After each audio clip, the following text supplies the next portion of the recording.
Ladies and gentlemen, welcome to the show. Farmer Tan Podcast, blowing out the speakers here this evening. At least it's evening when we're cutting this, and you better appreciate it because I shut down the Swather to be here. But we've got a huge guest in the studio tonight. I mean, literally, the guy is big. The guy is physically big. Yeah. One to throw the fat jokes out. Wow. Hey, we didn't say that. Wasn't going to miss that for anything. Ayden, we're glad to have you here. Jared riding shotgun, Farmer Tan Podcast. We kick this episode off now. Early mornings and them late night drives, living off the land, how we feel alive. Stories of the crops and the toil we face. Farmer's Tan Podcast brings us to this place. All right, Farmer Tan Nation, glad to be back with you. We got a pretty well full table again this evening. We got Jared riding shotgun. Jared, how you doing? I'm doing good. And yourself? Yeah, doing well, actually. So, just trying to make sure you didn't say how you're doing, so I didn't repeat it again. Yeah, I called out one time for that. Oh, did you? I did. You did. Oh, I did? Yeah. Well, you'll have that. At least we know people are paying attention. No, I am doing well, and tonight we have Ayden with us.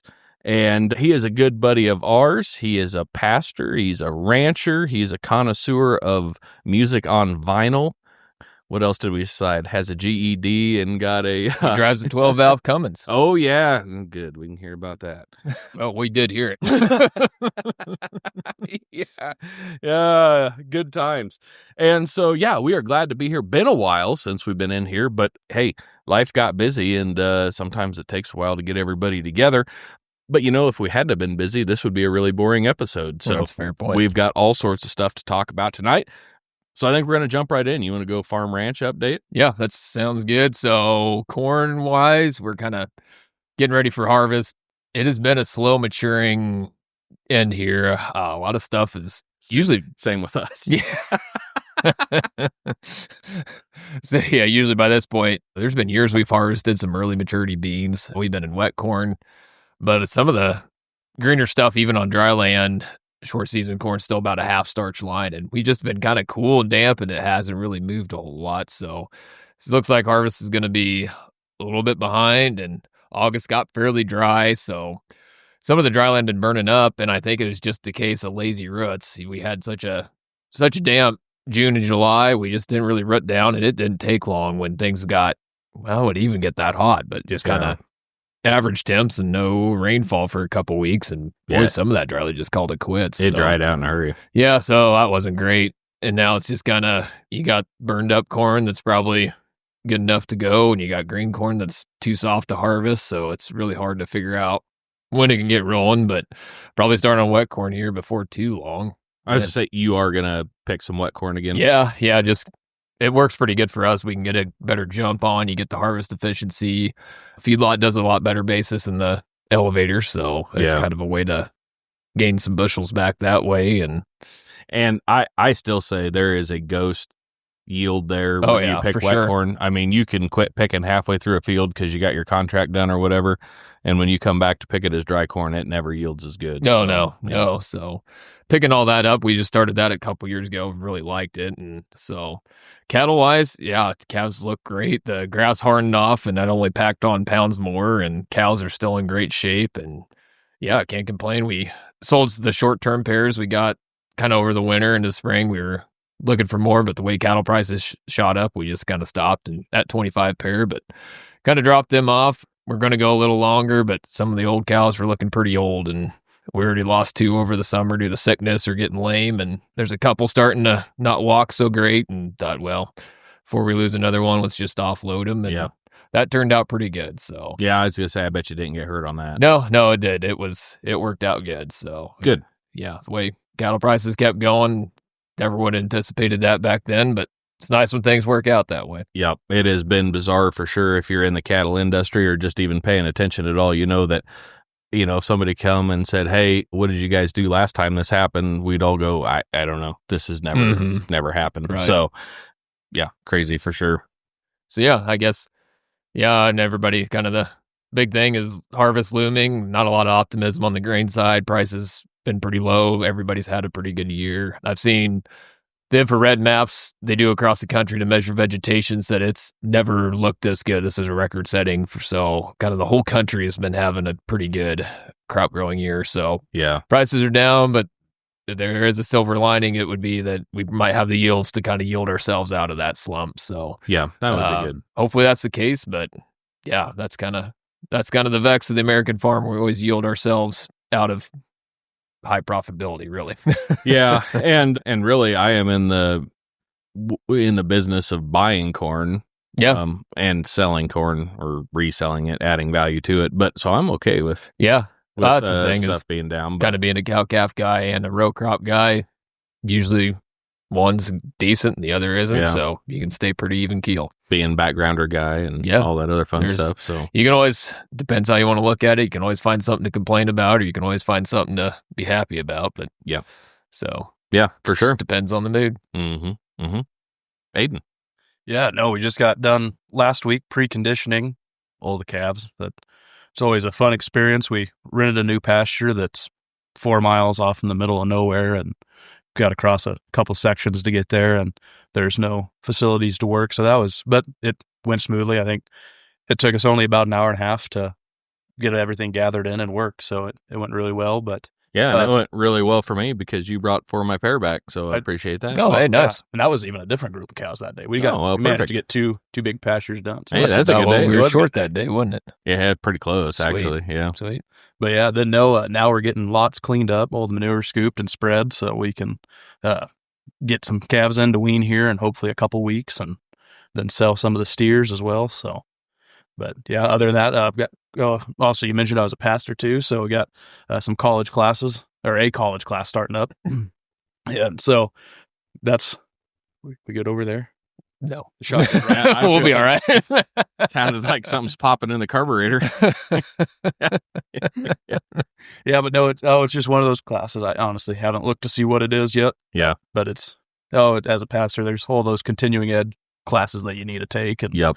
that they want you to take. But I even think some of that doesn't quite prepare you for what you're gonna maybe run into down the road, or even give you some of that your experience is gonna. Sounds like a typical college. Yeah. Yep. I mean, definitely he has helped give me some basics. Well, then the classes I really like are the ones that are actual, just the Bible, they're Bible studied classes, that Yeah. over like Paul's letters, then the Gospels, the New and Old Testament studies. Those ones I really enjoy those classes. So Yeah. Good. Yeah, probably the biggest thing for me, I had wore out a set of lawnmower blades and I wasn't in the mood to buy new ones. Plus, I was feeling crafty. And so I got some knives off the disc mower and I welded them on the lawnmower blades, got the balancer out and got them all balanced and everything, got them tucked back up in the lawnmower, and it worked tremendously. Wow. I mean, fantastic. Did weigh the blades down quite a bit more than they were, so kind of that big flywheel effect once you got them spinning. It was amazing what I could mow through before you write and say how dangerous that is and how you're not supposed to weld the mower blades and all that other fun stuff.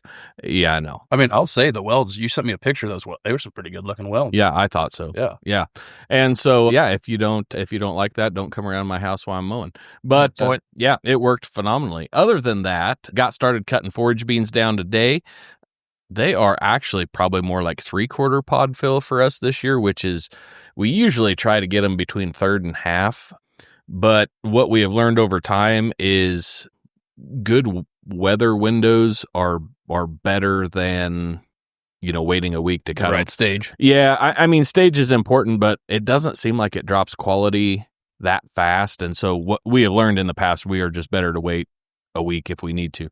So that's what we did, which obviously last week turned out fine. We really probably could have had them cut, but they were predicting wet weather, and ultimately we had some really cool days, which is awesome. It was a lot of cloudy till noon. Yes. Sort of days. And yeah. if you know me personally, I'm a husky fella, and any weather that's fat guy approved is good for me.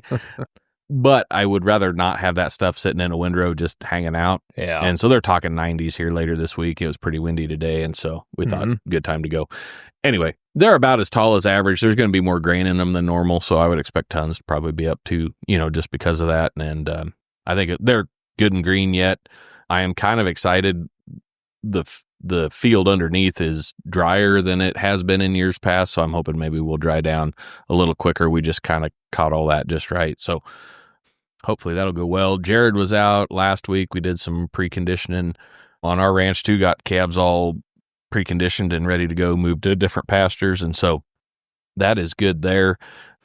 Got the MX back from Titan Machinery, so glad for that. They had that a while, long enough I was starting to wonder if they were going to need to pay sales tax on it. I was going to say, can you swap the bill for a sponsorship on the podcast? We should hit them up about that. I would try. Yeah, that is worth a try for sure. It looked good. They brought it back all waxed up and looking nice, and so that was good. And I know they got into a few things on the front end that we weren't maybe expecting that took a little more time and effort. So, but I had it on the Swather today. It was running good, 10.8 mile an hour across the field with the Swather. So man, we were getting it Not done. a lot of fields I can go 10.8 on. Yeah. Stay in the saddle. This one was pretty good except for one spot where it wasn't. And didn't quite catch that fast enough. So Is that why the front end had a few more? well, you need to pipe down. But anyway, it run good. It was working good. And so glad for that. Make sure and check us out on Facebook. Put up a video on that. Facebook, YouTube, and TikTok. I did get it up. And Instagram. Might have forgot for a little bit, but I did get it. Yeah, it's all good. Look for us on all those social media platforms. We put up stuff on there from time to time. And if you're wondering where to listen to the Farmer Tan podcast, one of the best places is on your radio, but we're not doing it live, so you got to have a transistor, like a homogenator or a, whatever that is that goes from your... Back in the day, we put the CD player and plugged it into the cassette tape that went into the deck, and it made that all happen, whatever that modern technology looks like. But I think it's called Bluetooth now. Is that what it is? Yeah. That seems right. Transformation Porter. That'd be fine. But hey, you can check that out on, let's see, where are we? We're on Spotify. Mm-hmm. We're on Apple Podcasts. We are on iHeart. And we actually put the podcast on YouTube as well. So all sorts of places you can check us out there. But anyway, so yeah, we're right in the middle of hay and we get that done. We got a bunch of cane to knock down too. And we'll get started baling that stuff up. And yeah, I don't know, somewhere around 1,000 bales later, we'll probably be done with this fall. So that'll be good. So that's kind of ranch update on our side as well. Yeah, like Jared said, we were this summer has been a bizarre year for weather. We started out super dry, wondering if we were even going to go to grass. Ended up getting a lot of rain in mostly May and June and some in July. Yeah. Or actually a fair amount in July, really. August kind of dried out, but... And that's pretty typical. Yeah, We're usually pretty dry in August anyway. Yep, pretty typical. It was odd. We would have some hot streaks, probably 4 or 5 days, maybe. If that. I was just thinking like 3 days most. And then it just cold front to move through. Yeah, we'd cool back off to like low 80s. Yeah. And hang out there for a while. We were dipping down into some lows in the 40s here the last few days. Yeah, it was 42 the other day. So that's been fun. Yeah. Starting to feel like fall. It does. And so past couple Septembers have been just August 2.0s. Yes. It's been 90s most of September long. Yeah. So and great for those who enjoy a little bit of sweater weather. Can I say that on I think Farmer podcast? You can say whatever you want. We can always cut it out later. Just take a sip of your pumpkin spice over there. Yeah. So this is your official warning. Pumpkin spice is coming. Yeah. I mean, it's coming like a freight train. Oh, it's already out, I'm pretty sure. That is miserable. Yep. All right. Well, be ready for that. Get a scone or whatever you need to go with that. And I just avoid the coffee drive-through lanes for a month and a half. Yeah. Let them get it out of their system. I like pumpkin. Well, we were talking about this at work today. Pumpkin bread. That's nasty. Really? Yeah. What's this red button do? All right, go ahead and say something, Ayden. Yes, it's not into you. Oh yeah, it's working. Yeah, that's better. There you go. Yeah, pumpkin bread, pumpkin bars, all that Pilgrims didn't sail 3 months for you to say that kind of nonsense. So the reason I don't like pumpkin, I was probably Elliot's age, and I probably had a pumpkin pie all by myself. Which when I was Elliot's age, I was about 3 times the size of Elliot. I failed to see the problem here. And it all came back up. Oh, and since then I just. And surprisingly, looked the same, probably. Okay, but 2 decades later, you can't revisit it? I haven't tried. Ugh. Come on, I faced jalapenos after like 10, 15 years, so. Okay, well, that's Yeah, good for After you. my traumatic experience. I guess it has been 20 years. I guess I can probably try it again. Could try a sliver. I will say I am not a huge pumpkin pie fan. Yeah, Pumpkin pie is better than no pie, right. but if there's other pie Like choices, pumpkin bars, and Mm. there's some other things that you can throw pumpkin Oh, in. yeah. It's probably just the consistency of pumpkin pie. I always thought if you combined a pumpkin and pecan pie, that'd be the ticket. yeah, that might be. Or I wonder if you cut pumpkin into wedges like apples, and it would still be kind of mushy, probably. Yeah. I don't know. Somebody makes like a pumpkin roll. Yeah. Oh, yeah. It's like pumpkin bread, kind of with cream cheese. Yeah, and it's yeah. swirled up, and they roll that up, and then Molly makes like pumpkin bars that have chocolate chips in them. I don't hate that. They're pretty good. Oh yeah, I made pumpkin soup one day, and it actually wasn't horrible. It's not super awesome, but Erin's kind of said she wanted to try it again. So Probably should throw some moistures in and see how it goes. You know, now I have I don't think pumpkin seeds. I have done that. pumpkin seeds Okay. are fine. Dry Yeah, them out, yeah. salt on them. sure, absolutely. Yeah. Can you carve a jack-o'-lantern, or does that get you all queasy? No, actually, I think probably the last jack-o'-lantern I did, I think I stabbed one of my old high school classmates when we were Good little. night. That's full. That- It's not That my fault. He competitive? was Yeah. cleaning. Oh, he yeah. was Good cleaning out the grief. pumpkin as I was deciding to cut the face Got out that of it. mad. He shouldn't have put his hand where my What? knife was going Sheesh. to. That's full contact pumpkin. Boy, we got to carving. read up what the Old Testament retribution is. I for honestly don't stabbing think he ever somebody. came back to my house after that. What? No, I don't. I can't say Sheesh. as I blame him. Yeah, Maybe I that's think why I go having back to friends anybody growing stab me. Do we not have enough time in the day to clean the pumpkin completely first before we start hacking into it? Time is efficiency. All right. He All should have right. just been washing his hand. You know. You know, when I was cutting, he should have pulled his hand out, and I pull the knife out. He sticks his hand in. I mean, it's I Yeah. Timing was a understand. little off. You It said the was. timing chain wasn't. or maybe Put my on intrusive correctly? thoughts gave in. I don't know. Well, I mean, that could be. Moving on. All right. Other fall activities. So, high school, college sports, and all that stuff. Oh yeah, Sport- football's back. It is. Man, I've waited a long time. Yeah, and you're gonna have to wait a little Well, longer are you because talking like Husker Nation's back. Like No, are no, you just drinking that? football in Oh, general. okay. I thought this guy over here was drinking that. It's about the only oh, thing. he does. Yeah, he does. Don't let him fool you. Well, we go sugar free on the Kool-Aid. A little bit of hesitancy, but I'm just talking football in general. I don't really watch much TV, so when football's back, it brings Yeah, tonight's actually. What'd you say? Vikings Bears. Yeah, and it's the first First Monday night football. real Monday night, Oh yeah. full blown, which is unfortunate because you're gonna miss part of that for being here. But Well, Well, he's a Cowboys fan. Well, yeah, and they traded away their best player. the Cowboys, do they still Yeah. have a team? How can they be considered? Nah, Jerry Jones is trying to run it into the ground. No. How are that they seems about considered right. America's team though? That's Right. I feel like more like the Patriots. I mean, the name, the color. Yeah, no, most of America hates the Patriots. I think that's also about- true. Yeah, Yeah. I don't know. I don't even know who we'd place on that list anymore. I'd say the Packers. Packers. They don't have an owner. They're owned by the community. Oh, I'm They're down with that. Midwest. That's the American No. way. They're not, small market. They're not Plus, a big city. I'm a Green Bay fan. Yeah. I've liked the I Packers don't dislike them. from way back. I've They also did get the Cowboys' best player. yeah, yeah, that's a fact. I've also liked.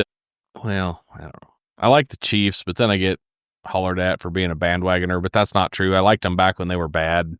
That's the So, thing. You want your team to get good enough to be good, but not too good to be hated. Yeah, like so good, then it's awkward. Yeah, you're like, oh, pretty you're much. that guy. Pretty much. All right. So where we grew up here, it's the same distance to Kansas City as it is to Denver. Yeah. Yeah. So growing up, I chose the Broncos were my team, Ugh, and I'm sorry. that's Hey, I- they had a good run. A Yeah. couple runs. yeah. But then I get to college. I went to college with a bunch of Kansas guys, and it was Chiefs, and that's all we could watch Oh, on yeah. Sunday Yeah. or Saturday. Yeah. And so then I just started watching them. But now I've got some Chief shirts and flags, and Yeah, it's the real deal, man. but Welcome to the club. it is. Yeah, I can't say that I'm a diehard fan one way or the other. Before long, you'll be listening to Taylor Swift. That's that's why I try to drive when my wife and I go on road trips, because she wants to listen to her playlists, Taylor Swift, but Uh, I break out Elvis and put her to sleep.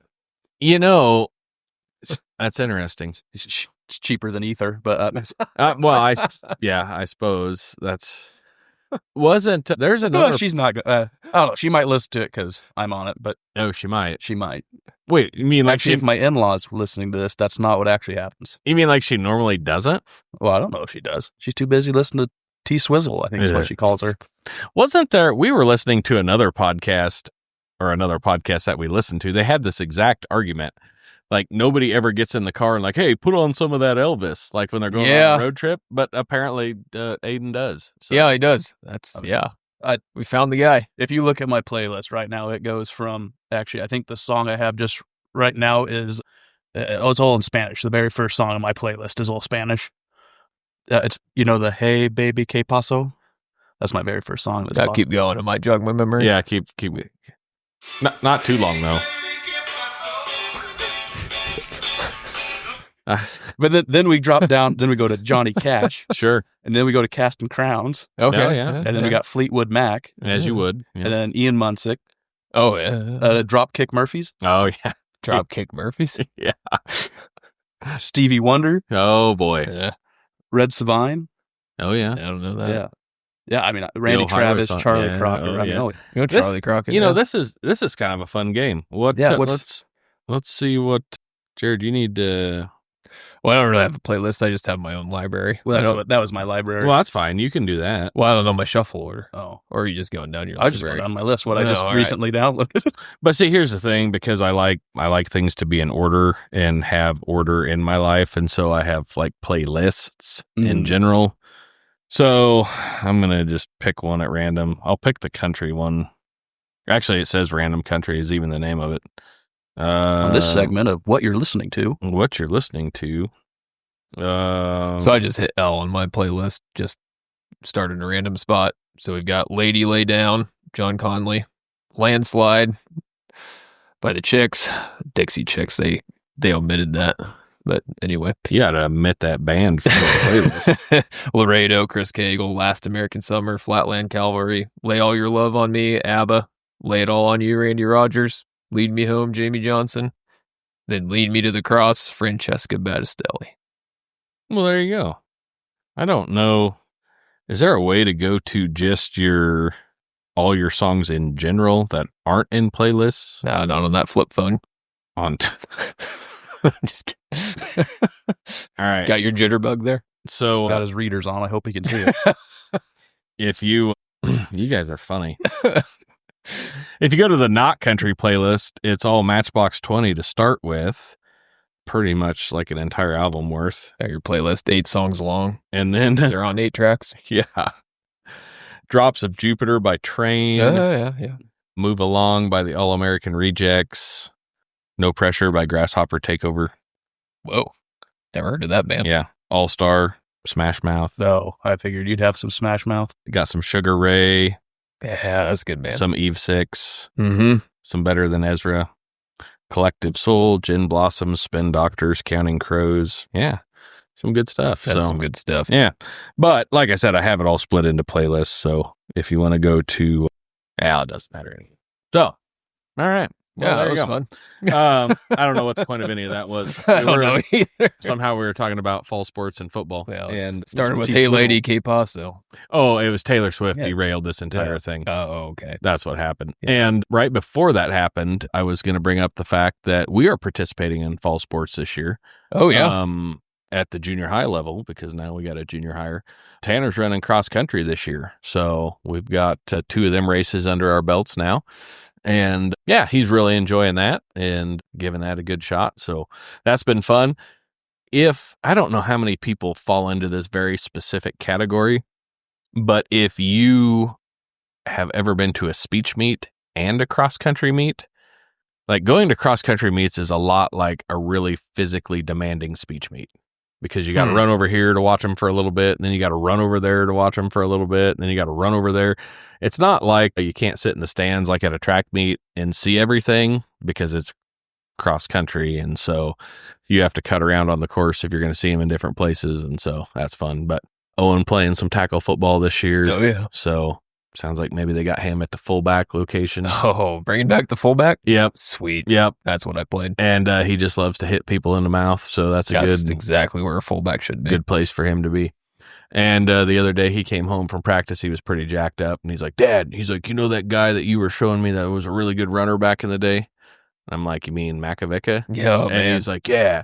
It was like that. Like the first guy hit me, and then the second guy hit me, and he's like, I took like 4 guys 5 yards to get me down. And I'm like, there you go, bud. That's what you need to do. That's the mentality. Yeah, so he's jacked up, and he's excited too because, you know, if you're carrying the ball and you hit somebody, that's great. But if you're just blocking, you still get to hit somebody. So you need to get him a cowboy collar. I do. Yeah. Yep. Any decent fullback needs a cowboy collar. Yeah, that's a fact. Yeah, great big old rollback. Bull ring on top. Yeah. I wasn't a fullback and I wore one. What's that? I wasn't a fullback and I wore one. Oh, I wore one too. I was defensive end, and well, we were a small enough team with few enough numbers. I played everywhere. Bring back the big face mask and the cowboy collars. Oh, absolutely. What is up with these linemen wearing 2-bar face masks? And the big whole mesh jerseys. Yeah. And the big shoulder pads. Oh, yeah. Right. Yeah. We were talking about that the other day, actually. Like, if you see your neck, you're not wearing enough gear. Well, and we went back, we were watching like the 95 Huskers stuff. Oh, yeah. And just how big the pads in general were compared to what they are. Like, they almost look like they're not wearing any pads from the waist down. Oh, yeah. And maybe they don't. I don't even know. But like, yeah, they had the crop top jerseys. Oh, yeah. Man. Big hole mesh, and you were ready to go. Yeah. Absolutely. But yeah, don't come crying to me about your knee hurting. You don't have any pads on. That's right. You know, in high school, if I did a crop top, I had enough hair on my stomach. Oh, yeah. I would have needed to have a birth certificate at every game to prove that I was high school age. So I had the same practice jersey, freshman to senior, and it's had a significant size difference from then. So senior, it was kind of hanging there, and you do those where you run and they blow the whistle and you got to dive down and get up as quick. Oh, yeah. Our field was kind of crabgrass, and boy, my stomach would get all cut up from that grass. All tore to pieces? Yeah. Yeah. Yeah, but I like to think I look cool. I think you probably did. I probably did. What's up with the fact that they don't even care now if you put your mouthpiece in? Have you guys noticed that? Or why are they wearing them? Yeah, wasn't that like a 5 or 10 yard penalty? Oh, yeah. Every time you didn't have it? Yeah. And now you see guys like ball carrier running, mouthpiece dangling from the face mask. Yeah. And I'm like... and some of them are wearing 2. Have you seen that? I have not. Yeah, they have 2, and they're wearing neither of them. That seems right. And that even saw one, someone pointed out, like a receiver went up for a catch, had one on the strap, then he didn't have it in his mouth, and it kind of swung up into his eyes, and he dropped the pass. Like they wondered if the mouthpiece went in front, and it caused him to drop the ball. That like serves you right. I hope it did. I hope it did. You know, I mean, we're so worried about concussions, but apparently nobody's worried about dental soundness. You know, exactly. I mean, you bust some chiclets out, or you bite your tongue off and swallow it. Yeah. Then how you feel? Well, it just kind of goes to how football's played anymore, right? Yeah. Can do without a Should mouthpiece. Just take the helmets away and then see if they lead with their head. Yeah. Well, then isn't that rugby? Yeah, I think so. Which maybe we should just switch to rugby. Maybe we should. I don't understand. I've watched rugby. I can't understand it. Yo, I don't get it. It looks. It's like, oh, it's over. And then they kick the ball and they all start again. I'm like, what? Well, it's when do we start? When do we stop? I think you just do what you want. Seems like what it is. It's a lot like recess football. Rugby and recess football they're very close. Yeah, I think that's probably a fact. I don't know, what are you wanting to. So we brought Ayden in tonight because he is, he's a good dude, good buddy of ours, and so just fun to have him on here. But he also got to be part of a fun and important mission trip. Are you wanting to jump into that now, or do you want to do BSB first and then do that, or what are you guys? Yeah, let's jump in. Jump in? Yeah. All right. So, yeah, I'll let Ayden kind of set that up, and we'll probably have questions along the way. But all right. So, yeah, probably back 6 months or so ago, I got an email from another pastor that highly suggested that I put out to the church that there was this mission trip to go on if anyone was interested. And I just kind of swiped, to the right and hit trash. And so I was like, I don't think anybody at Cowboy, it's going to be in August. People are preconditioning, farming, they're still going to be irrigating. I said, I don't know how many people, would really be interested in that. And then it was, back in June, I worked for my grandparents south of Gothenburg, and I went in for my typical morning cup of coffee, and I was sitting there, and they said, if you want to go on that missions trip, they're like, we'll pay your way to go. So I was like, and they're like, if your wife would like to go too, that would be, we'd love to pay for both of you. So I went home and Grace was home, so I told her, I said, hey, if you want to decide, I don't know how soon we need to let them know, just to let you know. Well, so later that day, I called the pastor in charge. He's like, well, I need to know by the end of today if you're going or not. Oh, man. I was like, oh, he's like, yeah, today's the due date. And I was like, oh, okay. So I, called Grace back up. I said, hey, today's the due date. And she's like, yeah, I can't say yes to that right now. So I was like, all right, well, I'm going to. So I was like, hey, free ticket to go to another country for a week. So Grace so I called him and I gave him all the passport information, and it was $1,900, and that covers your airfare. It covers all the meals when you're there. It covered all travel expenses, and but also that $1,900 went to help buy supplies for that local church. Oh yeah. So where did you end up going then? So the Dominican Republic is where this trip went, which the group we went through, it's through the Church of the Nazarene. The District of Nebraska actually got the email. So there was 11 of us, 10 of us from Nebraska, one guy that was from Sheridan, Wyoming, that heard just through the grapevine about it and wanted to go. So they are going to be, I believe they said 5 or 6 more trips down there to help with this church, whether that's going to be with painting, laying cement, putting in windows, doors. They do have a crew, though, that they have hired, the church has hired, to help kind of keep working on it while their groups are kind of coming and going. I can get more information if anyone emails the podcast and wants any more to know about absolutely. that. So, but yeah, so I actually, a little plug for your podcast, when I was down there, and it's about a 3-hour drive from where the plan landed to where we were going to be working. So I had already downloaded a whole bunch of the 2 that I missed on. So, which Nice. So I got to listen to. I listened to all the way on my way there, so I got to listen to one there and one on the way back to when we went to fly out. So, and also I've always tried telling you guys to put out a few more. That way I don't feel lost for an entire month. But no, so, We get that a lot, actually. but yeah, so we were down there and we got there, and so they kind of were prepping us what to expect, what to do. So we left July 31st. Plane flew out of Denver on August 1st, and then we actually flew back into Denver August 8th. Flew back into August. Yeah. Oh, man. That's a fast Time plane. travel. Yeah, it is. 88 mile an hour. Right. We did see some crazy stuff, though. No. Yeah, I know. I believe that. I believe it. All right, so I don't want to interrupt your train of thought, but I do have a question. So you said it was about 3 hours from the airport to the work site. Yeah. How far in miles, or was it? Well, so they were those different people that measure in kilometers. Yeah. So, Kilometers.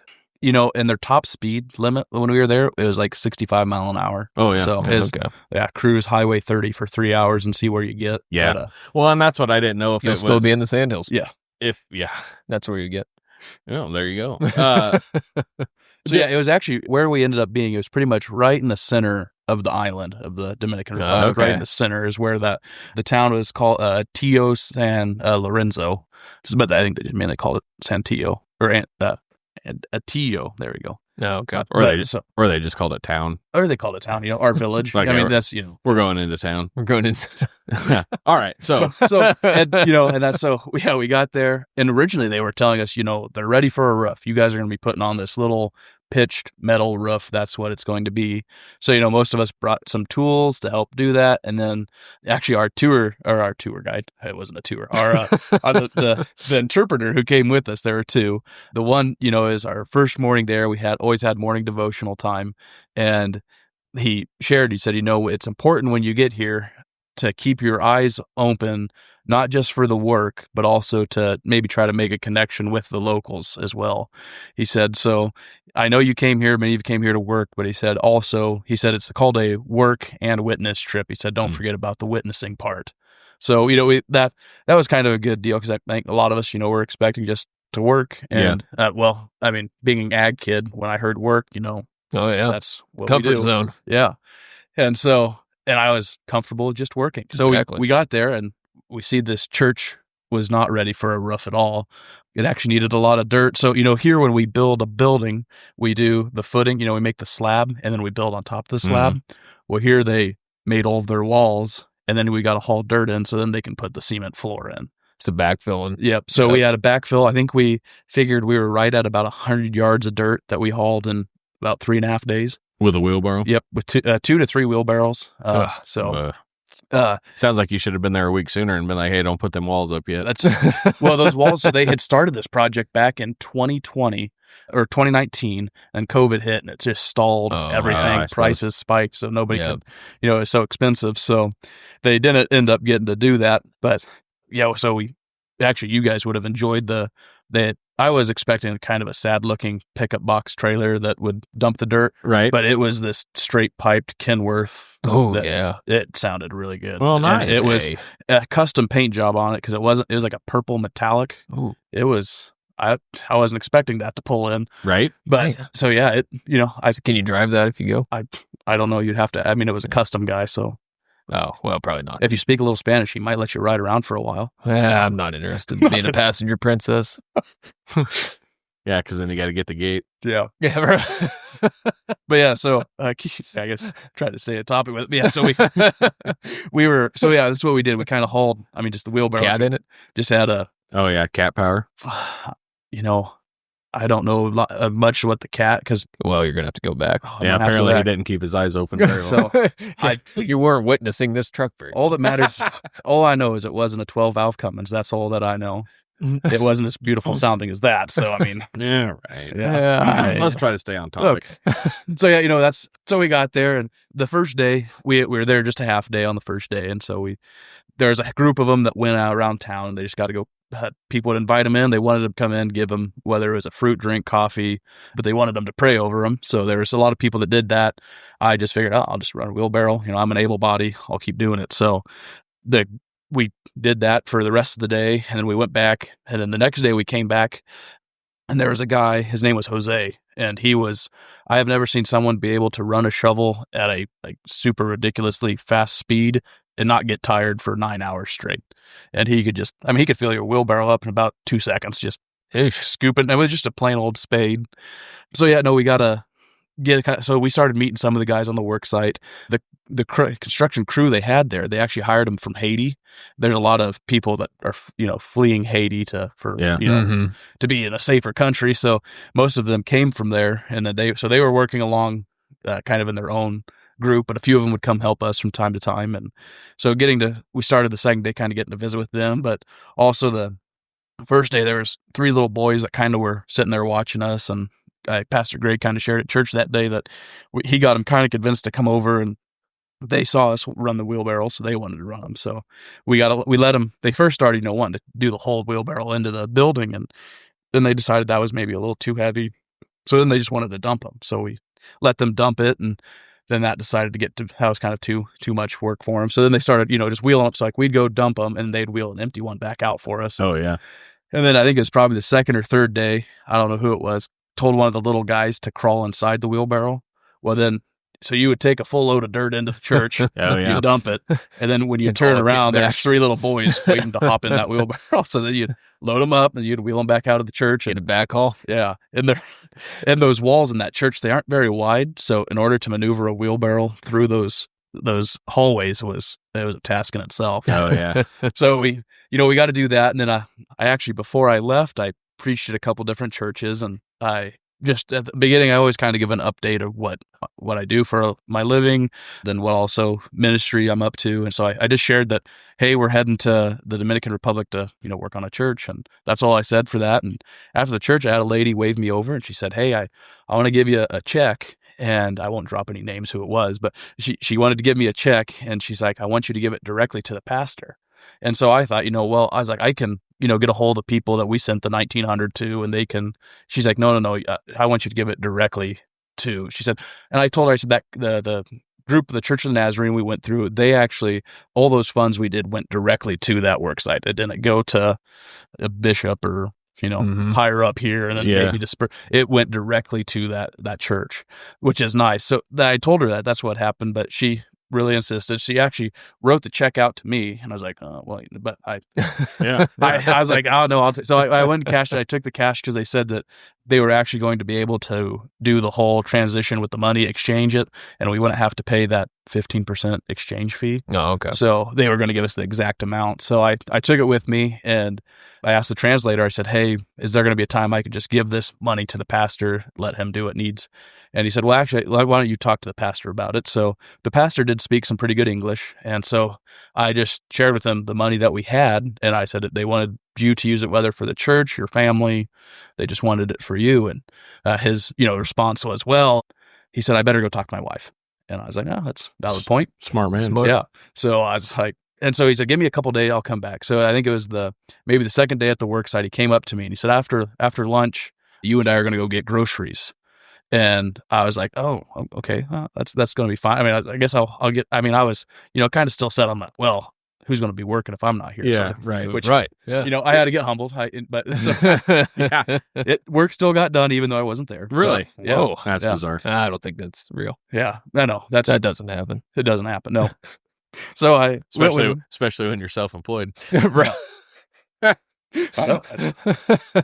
So yeah, we went to the grocery store. And when he walked in, it honestly just reminded me just like here at Fresh Seasons. It looked like our typical grocery store.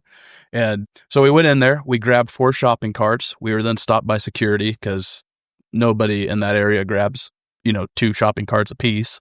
And so thankfully, the pastor's with me. So he kind of told them what was going on and they're like, oh, okay. So we went in there and we were filling up the shopping carts and he was getting some stuff. And the only real difference was they have individuals at every aisle to assist you in what you may be looking for. As a man, I'd appreciate that. Yeah. So, I mean, they did have signs up above, but I mean, I just walk each one like bread here, nope. Bread here, nope. Bread here, nope. Looking for some tarragon. Do you know where that's at? so yeah. Just show them the text from your wife, just like here. Is any down this aisle? Yeah. So yeah, we went down the coffee aisle to get the coffee. He said, that's kind of everyone there drinks coffee. Oh, yeah. So My kind of people. yeah. Mm-hmm. Oh yeah. And it was good coffee. So we went in there, he grabbed some of I wouldn't say it was the cheapest, but it wasn't the most expensive coffee. And he put it in and he said it was, his favorite. And so I just went with it. And so I was grabbing it and the lady in that aisle actually stopped and said, no, put that back. And I was like, well, we want coffee. And so he was talking to her and she said no. And I saw her reach up the shelf. There it was. So like pesos, the stuff we got was $130 130 pesos for the bag that we got.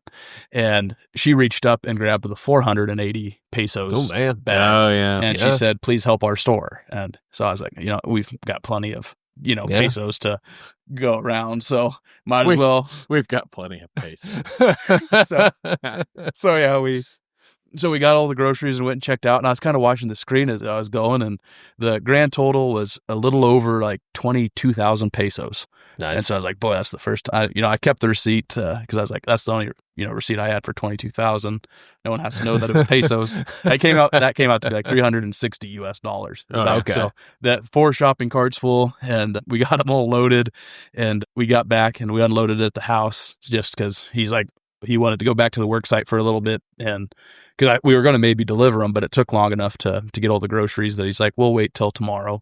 And so I figured he was just going to take them that next day. So I, went back to work, and I helped finish that. I worked a little later that night because, everybody went to go help. They did kind of a community baseball game for the little guys that were helping us, and they invited their friends over.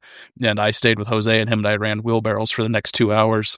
And I had 3, so I'd put one in front of him, and then he'd fill it up. I'd take that one. He'd grab the next one and fill it up. So then I just grabbed the full one. I mean, we had quite the deal going. And so after him and I did that, we, went home that evening, got up the next morning, went back to just run a wheelbarrows. That's what I was expecting to do. And it was right after lunch again. The pastor, waved me over and he said, all right, we're going to go put out groceries. That sounds good. And he's like, what are you doing? And I was like, I'm going to keep running. He said, no, you're coming with me. I was like, I don't know if you want me to do that. I said, I don't speak any Spanish. He said, doesn't matter. He said, I speak Spanish. I'm like, well, I know that. Yes, I do. Yeah. Yes, I know. To quote Lieutenant Dan. So yeah, him and I, and the translator came, and another pastor friend and his wife came with us as well. That was on the trip. And so we went and went to deliver them out to the families, and he said, we got there, and he shared with us, this first family. It was a mother from Haiti, a single mother, and her 2 daughters, and her job was to go around and wash everyone's laundry, whoever hired, and that's how she made, her living, and which it did not pay well. Paid enough for them to have just a little hut, pretty much, that they lived in, and so we dropped off the groceries, and she wanted us to pray for him. So that the first pastor that pastor that came with us, he prayed over her, and they just a prayer of blessing, over the food, and that it would meet their needs. And so then the next house we went to was husband and wife, and she was taking care of her, I believe, a 94-year-old grandmother who was just 94 years old. She was getting kind of frail, kind of weak. And so we got there, we gave them the food, we prayed over the family, and just a blessing over them as well. And then she was talking, and I could kind of make out what she said. My Spanish is okay, that I could pick up a few words, but not good enough to actually hold a conversation. And so the pastor just said, well, her sister is also sick, and she has some nerve failure. He said it's a nervous system deal. The hospitals or the doctors she's seen don't know what's going on. So she's like, would you guys want to go pray for her? And we thought that she was in the house down the way. And we're like, yeah, sure. So we were actually getting ready to leave the house, and she, kind of cuts off. Wait, no, she's in this other room. So I didn't know there was another corner around this house where she was staying. So we go in there, and she was just laying there. She couldn't move. And so then the pastor's wife prayed over her as well. And and when we went to leave, they said that she really hasn't said much in like the past few weeks. And when we went to leave, in Spanish, I can't remember quite the words for that, but, she just told us that God bless you and I love you. And so the sister, was a great amount of sobbing after that. And I pride myself, right before I left, my wife had informed her family that she'd only seen me ever cry twice. And so I always went with the Ron Swanson, crying's only acceptable at funerals in the Grand Canyon. Oh, yeah. So, right, but being an ag, when she started doing that, boy, I had a couple of tears. I'm like, all right, we'll just suck those up and hope no one saw. Yeah. And so then the next house we went to, we went to that Jose that was helping us.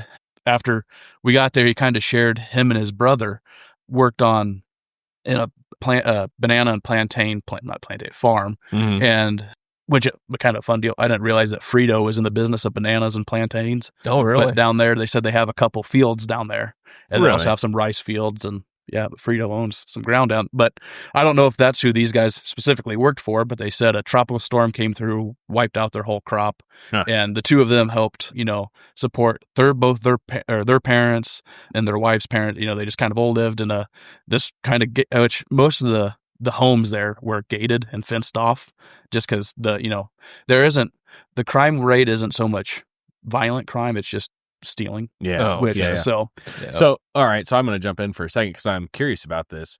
So, I mean, I have never been there. Was everything pretty well kept, or it was in disrepair, or? When we were in the city, though, like there was a whole bunch of pretty much brand new Ford, Chevy, Dodge pickups, Tahoes, really nice cars. And really that didn't change a whole lot. There were older vehicles. The farther out, it was kind of like here, really. When you're in town, everybody has pretty nice cars. You get out on the farm, you're like, oh boy. Yeah, that's the ranch runner. Yeah, that's the ranch rig. And that's kind of what they were, but that's the homes though, too.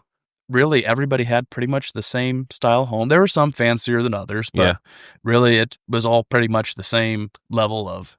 So, and forgive me for being naive, I guess, but electricity over there? Yes. So, which they also, they don't have gray electricity because at night there'd be like rolling power outages. So like RAC would work for an hour and then it'd be off for 3 hours. And so like California. Yeah. And it'd get hot in that room. And I had to share a bed with Pastor Greg, my dad, which we're two fairly good sized guys. And even, just in a room that way. And then there was 2 other guys in that room, and the 4 of us could put off a lot of body heat too. So, which thankfully the houses aren't sealed super tight. Right. So, you were catching some drafts here and there.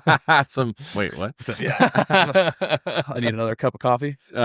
So I assume, did they have like running water? So they did, which you could not drink it. But you could turn a faucet on and have shower in it and flush. We had all the showers. It looks, Yeah. just kind of like what we've got.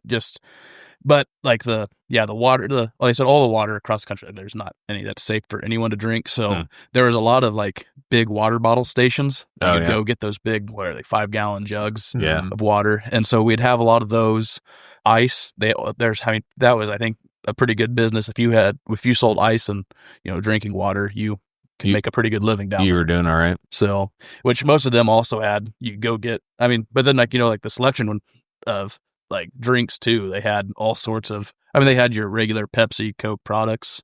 We could get all of that, but then they had some of their own local stuff too. But really, yeah, all of where we stayed, and that's the other thing, most people when they go on mission trips probably don't get the quality of like staying at a nice place. Like where we stayed, it was actually a really nice house.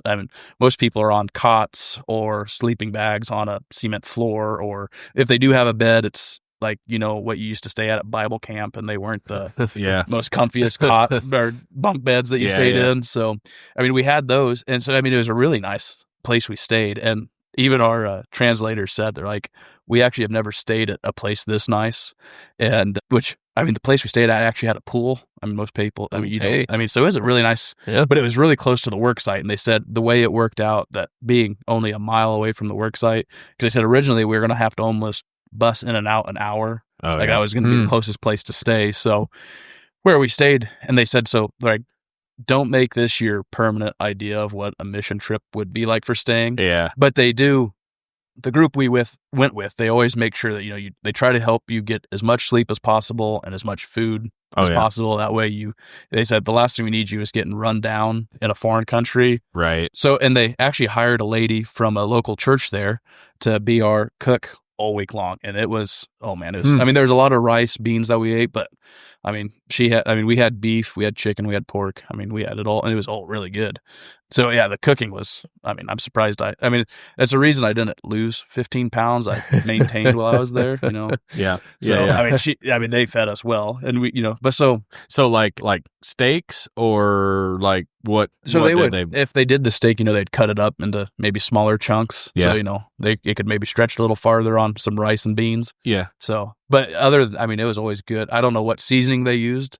They really were big into soups, kind of like putting, and the one, I wish I could remember, it had pork and beef, but it also had like sweet corn in it. It was quite sounds fantastic. It was. It was really good. And then you just put it on top of rice, like mashed potatoes instead of. Yeah. Yeah. That was, they use rice like we use mashed potatoes. Yeah. Okay. So. My wife and her family would like that. They do the same thing. Yeah. Use rice instead of taters. Some of the time, not always. So yeah, the eating was phenomenal. So this church, this is a new build. So yes. Yep. And it was in rural area, or just a different part of town, or really the rural. I really compared where they were at to like the Gothenburg area. Like they were the rural area. That's most everybody in the community pretty much did something related to ag, whether it was a ranching or the farm side of it, the bananas, plantains, rice. A lot of them did that. Then construction, there's a lot of, so really when we talked about occupations, all of them had very similar. It's like if you were to visit someone here. Yeah. And so it was, I guess I hope that answered that question all right, but that's. Yeah. So it wasn't like super remote. It was just a small rural town type of. And that's really, we were maybe 10 minutes away from the next same size town. So it was. So it really was kind of like it really reminded me a lot of just being home. It wasn't so much. Maybe the scenery was a little different, but the way the land was laid out, it was a lot alike. Huh. That's crazy. Because we were working in the valley. We were in between a couple mountains, and that's where we were working. And so how far, like, did you end up getting the floor poured while you were there? So no, all we did was haul dirt. That's all we did for 4 days. They actually just sent us some pictures. The temporary sanctuary, so it's going to be a 2-level building, which is actually going to be kind of uptown from what most buildings are there. Yeah. So they have the temporary sanctuary, which is going to be, I think they called it the fellowship hall. Oh yeah. Where they're going to eat after church. But so the main sanctuary will be actually the very top level. Oh, but so right now when we got there, so yeah, we had to bring all the dirt up probably 4 foot. So it was quite a bit. And they, so they had I mean, they had 3 classrooms, 2 bathrooms, a kitchen, and a pantry, a decent sized pantry. So, I mean, it's going to be a pretty good size church building for them. And we just mainly were doing the groundwork now. But yeah, they did send us pictures last week or the week before of putting in the cement floor. They put windows and doors in last week. Nice. So they said they're hopefully going to be able to move in here in a couple weeks to that temporary sanctuary so they can get out of that building that the owner wants. So they're renting a building that the business owner owns, and he, I guess, wants to use it for something else. So he didn't give them much time to get out. So they hopefully will have this building that they have paid for, that it's going to be all theirs, not owned by anybody. So nice. What size, and not that it matters, but like congregation size, like, and that's where their community was. I mean, everybody just, was walking around the streets, and they had all their doors open. So when we first got there, there's maybe 35 people that were there. And then as the service kept going, it just started getting packed and fuller and fuller. And we just had, we probably had close to 70 or more probably packed into that little, there were people just standing out on the street, sitting on the sidewalk listening. Just because there wasn't any room left in it. Yeah. So. That's cool. It's kind of crazy that, I mean, y'all think that, everything is super different, but when you boil it down, we're all pretty similar. Yeah. I mean, small towns and farm communities and all that kind of stuff. So, that's crazy. So when you guys were over there, and I know this isn't why you were over there, but did you do anything for fun, as in they would go, hey, we want to go show you this or take you to this or do something? So we did, and I think some of us felt honestly kind of guilty after working with the locals all week long. One of the last days there, they took us to, which they said this was also not normal. Usually they just take you to kind of I call it a tourist trap, but right. That's just where they sell a bunch of goods that, Yeah. And so we actually they had a little deal along the beach, and they kind of a little pier, and they're like, well, there's some people here you can buy stuff from. And it was, kind of that jewelry, some little wood carvings, some just kind of miscellaneous stuff that you can take back. And so we got to go there. And then after that, they actually took us to an all-inclusive resort for an afternoon. And so and that was right there on the ocean. So we could go out to the ocean or swim at the pool. And I purposely forgot my swimsuit just because I'm not big on the swimming side of anything. Oh, I thought you just swam without. Oh, yeah. In his jeans. Just, that's what a pastor does. Jumped in the ocean in his Wranglers. So, no, I did actually put on a pair of shorts for that day. But, I mainly actually stayed around the all-you-can-eat buffet quite a bit. Yeah. So, there was pizza, there was, burgers, there was, all the American needs, Oh, yeah. right there. Oh, yeah. There was The whole self-serve pyramid right there. Yeah, soft-serve ice cream, as much as you could get in you. So, Oh, yeah. Yeah. and all the desserts, brownies, cake, pies. It was good. That was about all I did. And I would go sit in the shade, take a little nap. Once I woke up, go back. That's kind of like fat steer in a feedlot. Just kept going back to the bunk. Yeah.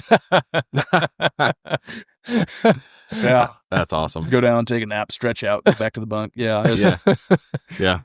And they had fountain drinks too, and you just filled up, your big 44-ounce cup and working. I think we figured out why you hauled 100 dump truck loads of dirt with a wheelbarrow and came home bigger than. That one afternoon. One afternoon did me in. So, but they said, usually they don't get to go to, but they said actually one of the pastors that was there from the Dominican, he had a nephew that worked there. And he gave us a friends and family type discount deal, which got us in there for the afternoon. And so we got to do a little relaxing, but at the same time, you kind of felt guilty because half the people you were working with may never or have never been to one of those. Yeah. I'm sure you're kind of like me. You start a job, you like to see it done. Oh man, that's, it was hard to want to leave because we could see, you finally, when you were there, you could see, well, now we know what needs done next. And you're like, but I don't. It's kind of like setting the corners and marking the holes and then leaving. Yeah. Like, I'd kind of like to see this fence be done. So it has been nice getting those updated photos, but. Yeah. And, I definitely understand what you're saying. And on the other hand, and I'm sure the organizers understand it as well. Like, for some people, that may be the only time that they ever even leave our country, like just an opportunity to see something for even just an afternoon for a little bit. And that's what they did. And so I think a lot of them, because a lot of those people had made the comment, well, we've never been, and then I felt kind of like, well, I've been to one before, but but I haven't made it out. yeah, they're worth it.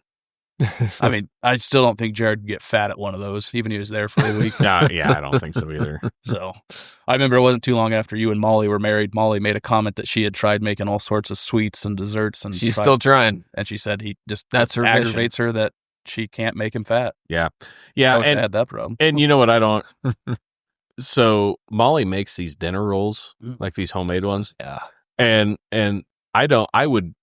I would just eat that till I weighed 400 pounds because they are so good. And I mean, you pile the butter in there, and I mean, they are phenomenal. But that's kind of beside the point.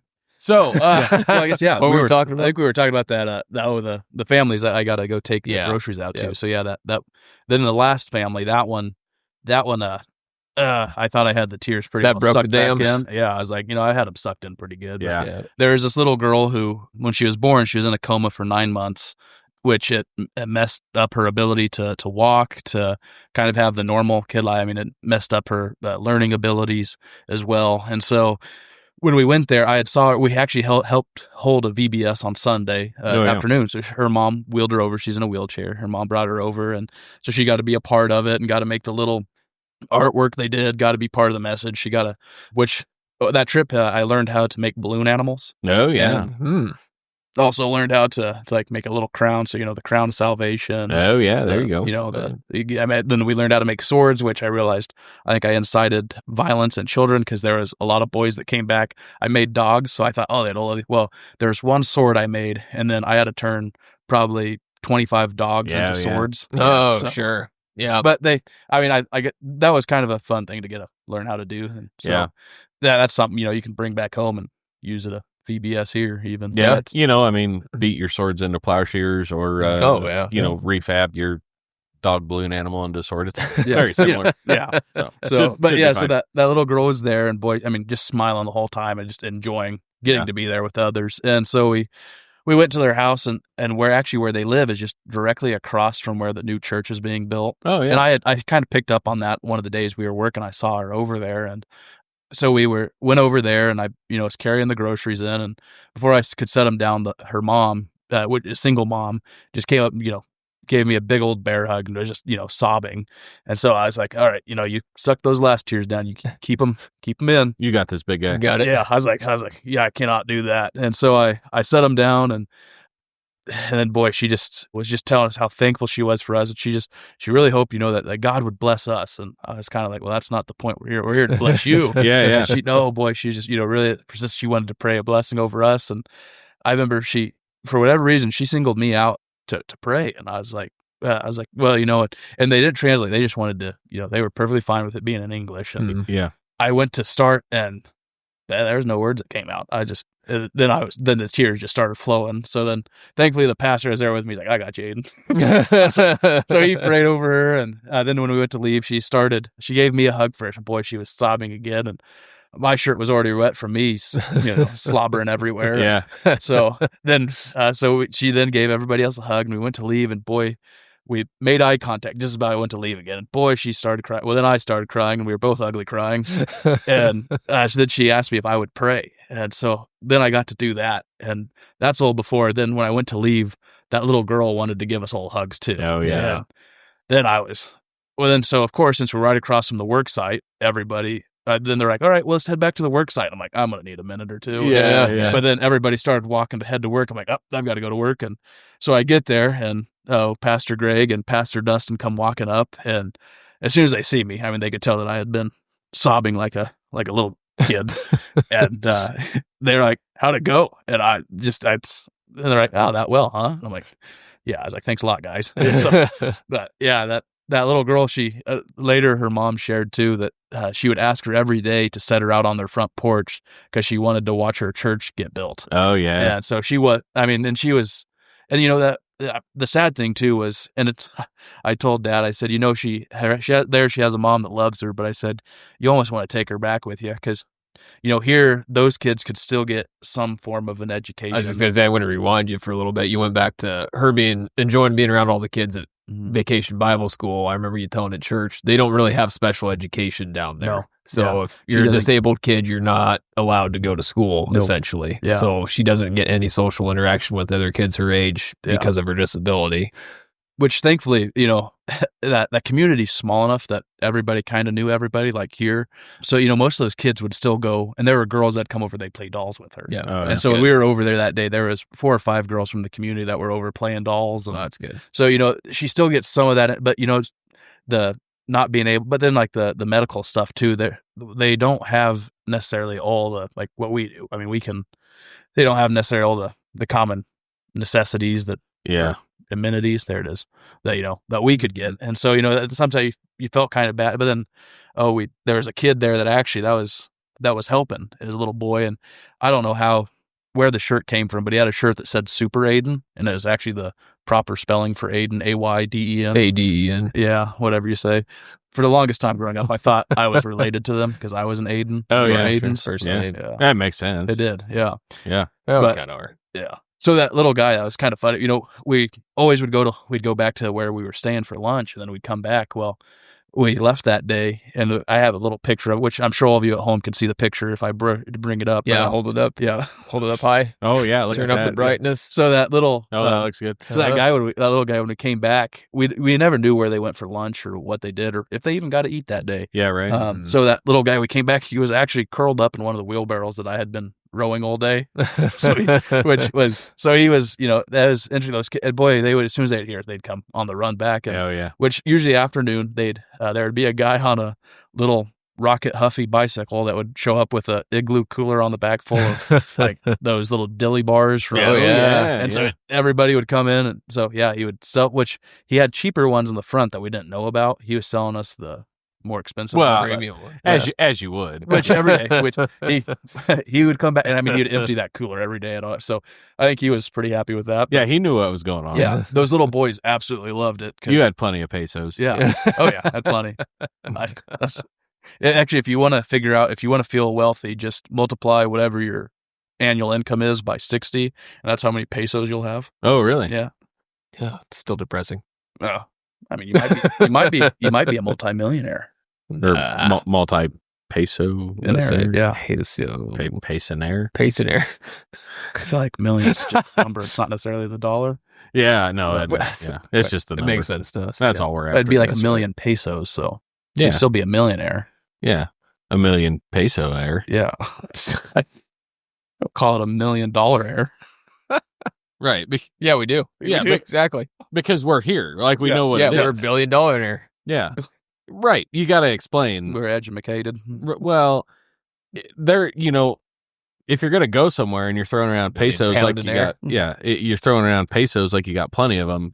Hey, we whooped them. We don't have to say nothing about pounds. You need to, yeah, that's a fact. But you need to point that out. Otherwise, there may be a false expectation of how far we're going to be able to go on this thing. Yeah. Well, yeah, pounds. Yeah.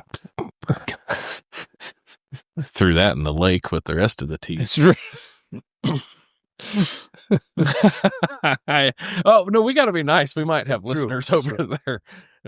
I used to. Well, we weren't picking on you specifically. Just they might not let me go into the country. Well, Grace really wants to go to London. Well, Why? I don't know. It's just on her bucket list. We've gone to Italy. We've gone to Paris. I got to go to London. You went to Paris? I went to Paris. Yeah. Paris. Paris, Texas. Well, I tried convincing her. Yeah, Paris. There's Texas. there's a what is that? There's a Rome down there too. Yeah. Yeah. Well, you know what they say when in Rome. Mm-hmm. Mm-hmm. I was just looking up here quick to see. Oh yeah. Well, I feel like I should probably apologize to a few folks now. Well, I guess I can wrap that whole conversation up. So we after that. So we did all that work. Then we got to go to the resort, and then we flew back as well. The flights aren't direct flights. They usually try to get the There's cheapest. no deal. Farnham to Dominican No, Republic. there was Really, I find that hard to believe. Well, I do No. too. So I mean, we did have to stop from the DR, then we stopped in Miami, then from Miami to Dallas, then from Dallas to Denver. So there was And then another 4-hour drive home. 4-hour drive home. Yeah. It was either we go to Denver or we go to Omaha. That's the I know. positive Yeah. thing of living Well, in I mean, Central if you Nebraska. really want to pony up, you can go North Platte to You could. Denver, but that's They did all of the booking it, so you didn't have to worry. So that was the nice thing. When you pay that $1,900, you don't have to worry about Right. booking your flights or, reserve or how do you checking into the flight. They have it all done for you. So Which Thank you. is worth something. Oh, yeah. all you've got to worry about is making sure your passport's up to date. So I don't even have one. Yeah, I don't either. you guys, oh. I heard there's like a real ID. That's just your driver's license. Is it? Well, Oh, so okay. the passport deals, you can get an actual passport card too. Oh, really? Yeah. I think as long as you've had a driver's license after, and you would have renewed yours since then. Okay. So, Oh, sweet. yeah, because we I took didn't know what a real ID was. Yeah, That's so- like I thought driver's license was a real ID. and the only reason I know that is so actually, and part of our being busy as well, it wasn't as cool as your trip, but we did get to go to the Purina Research Farm down in St. Louis. And Oh, Louis? yeah, no, Not Louis. Lewis, yeah. Oh, okay. And the third, but it was good. We flew down there, which is a little bit interesting because we drove like 4 hours to get to Omaha to take an hour flight to St. Louis, to drive 45 minutes east of St. Louis to where the actual farm was. And by the time you figured being at the airport and checking in and waiting and all that, it was like a half hour different if we would have just drove the whole thing anyway. But anyway, back to your point. I was kind of freaking out too because I was like, I don't even have a real ID. And I had to start like looking up what that was. Like, they're not even. We're gonna have to drive because can't fly. And it's Right. like, no, it's your driver's license. Oh, okay. Oh. Well, that makes me good. We should be fine. So Next time I travel, which is who knows when. who knows when? Who knows? Yeah, we United Kingdom got some listeners there. Oh, we do. Yeah, we do. or we did. Yeah. Maybe they're not. Well, they might be from Scotland. Well, I they did a 23andMe test and I found out that I've got like 0.08%. Oh, I see it Scottish in me. for sure. we have Just some Ireland. Braveheart came out of me just right as soon as I saw that. Oh, well, as it would. That's We've got some listeners in Ireland, so that's fun. I have a little And bit of that too. yeah, so It's probably just Cody listening to us in Ireland. and that's a possibility. And we're good with that. Did it pop up that you had a listener from the DR when I was down there, or did it still just say that I was still a U.S. citizen? And No, I think it was still pulling your. that's a bummer. Well, you Yeah. downloaded it in the U.S., so. Actually, I had service when I was down there. Oh, I did have to okay. pay. I think I had to pay $12 a day. I think that's with Verizon. to listen to Farmer Tan. Well, no, I had Oh. $12 so I could make What sure a I could call bargain. home. Oh, we Like- just thought it was to listen to us. Oh well, no, I did download it before I left the States, Yeah, but I found out I had service when I got down there, so I didn't So necessarily. do they call it the DR, or you just call it the DR? I just call it the DR. Oh, okay. That way I don't mess up because I was calling it Jamaica when I was there. Oh yeah, Yeah. how'd that go? They're like, do you? Yeah, it didn't go so well. I mean, they're like, you mean the Dominican Republic? I'm like, yeah, that's where we are. Wherever we're at. Yeah. You know what I mean?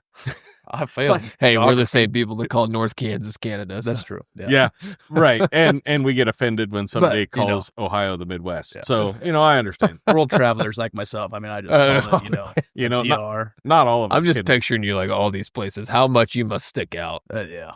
I mean, It's considerably. I was gonna say, actually, if you go purchase, there's no blending in. They're He like sticks that's out in America. It's like, I know. It's like that's an American right there.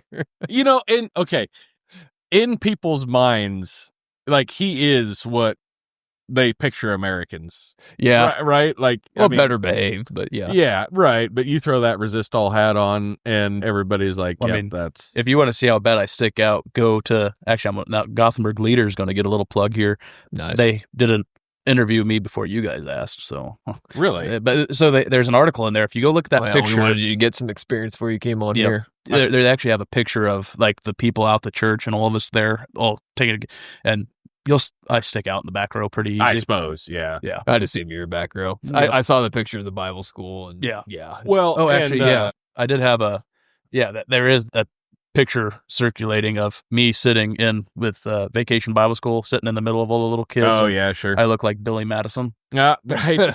Well, okay. And Getting ready for dodgeball. in all fairness, there may be some out there that don't know Ayden, and That's- you're what 6'3"? Oh man, I guessed right. You want to hurt my feelings? See what you can guess. Wrong answers only. 230. 275. No, wrong answers only. 400. 170. Yeah, It's 400. I like how Jared went. Yeah, I'm 170. Yeah. No, I'd give you an honest 275. Yeah, you're pretty close. Yeah. Cool. So 6'3", 275, runs a 4.40. So you Yeah, got the song Big John could have been Big Ayden. Yeah, it didn't sing as well, so they didn't call it that. But We could try it. well, we could. Yeah. Except for I didn't Broad stand at the 6'6". shoulder, broad at the hip. Instead of narrow at the hip. Yeah, narrow at the hip. Oh, broad at the hip. Well, he's pretty. I mean, he's built the whole way down. Well, it's from having to pick up all them Purina tubs that Jake likes selling my way. Hey, they're Everybody, I'm sure there's gonna be people like, "Why don't you buy a forklift?" Us. well, and they're a good It's product. It's not my choice to get to do that. And hey, we don't care as long as he's buying product here. So He is. Yeah, I'm just the strong back, weak mind. So yeah, absolutely. Speaking of being a jet setter and world traveler and all that, we haven't done this in a while. It'd be kind of fun. So clearly we are fairly popular in America, you know, as a as a percentage of listenership. But so Germany, United Kingdom, hey, and we were just kidding. Don't take it personal, because I think our United Kingdom listeners They are like the to real make deal. fun of us, too. Do they? It's good. Oh, yeah. Oh, okay. Well, then I don't feel as bad. It's all fun. Friendly banter. Yeah, it's fun. Yeah. Germany, United Kingdom, Barbados, Saudi Arabia, Ooh. Albania, Australia, Bangladesh, Egypt, Ireland, India, Italy, Japan, Pakistan, Russia, Turkey, Ukraine, Well, Canada, U.S. Virgin Islands. I know that one. I know who that is specifically. New Zealand, Russia, Uruguay, Poland, Brazil, and Portugal. quick question though: how long do they have to listen in order for it to be considered a viewer? To an entire episode. Yeah. Oh, So- really? No, I Oh, don't I was gonna think say, so. No, but so some of those, like, like, oops, wrong podcast. yeah. What is this? This What is is not. Who are these clowns? But I will say Germany, Canada, United Kingdom, Ireland, some of those are legit, because they're like, every time we release an episode, we get a listen over there. Okay. Some of them are like, yeah, they probably were like, I just wonder how we sound translated. I bet we sound fantastic. We're not good in English, so I hope so. Well, Do you sound more aggressive in German though? I mean, that's an aggressive. I language. think everything, yeah. Oh, yeah. I had a teacher that she was a substitute, but she taught German, and I remember just asking her, I was like, "Can you say something?" And I told her, I said, "It sounds like you're yelling and mad at me." Like, Yeah. I was like, I feel like, yeah. No, I think that's how that goes. And it depends what the exchange rate is, right? Like some countries we may not sound as, revved up as we are, because the exchange rate's not in our favor. But yeah, Germany for sure. Yeah. So anything else on, sorry, we kind of went off the rails there, but on your mission trip that you're wanting to bring up or hoping to bring up, or? I think we kind of I covered. guess what would you say to anybody that's kind of on the fence about taking a mission trip? Yeah. We actually, there are some people that came along, and so I should touch on that. We had people, I think, as young as 18. They did say they could take people younger, but they needed to be, had to have their legal guardian with them. So yeah, if you want to, I believe usually they want you to be at least 16 to go, but with a legal guardian. So yeah, the youngest was 18, but the oldest individual was 82 that came along.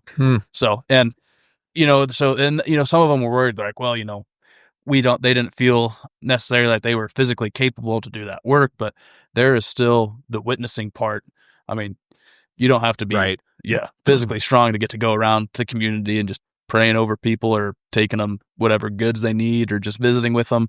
At the work site, I mean, there were so many tasks if you were worried about being capable, I mean, they very highly encourage taking breaks, which I got in trouble for not drinking enough water.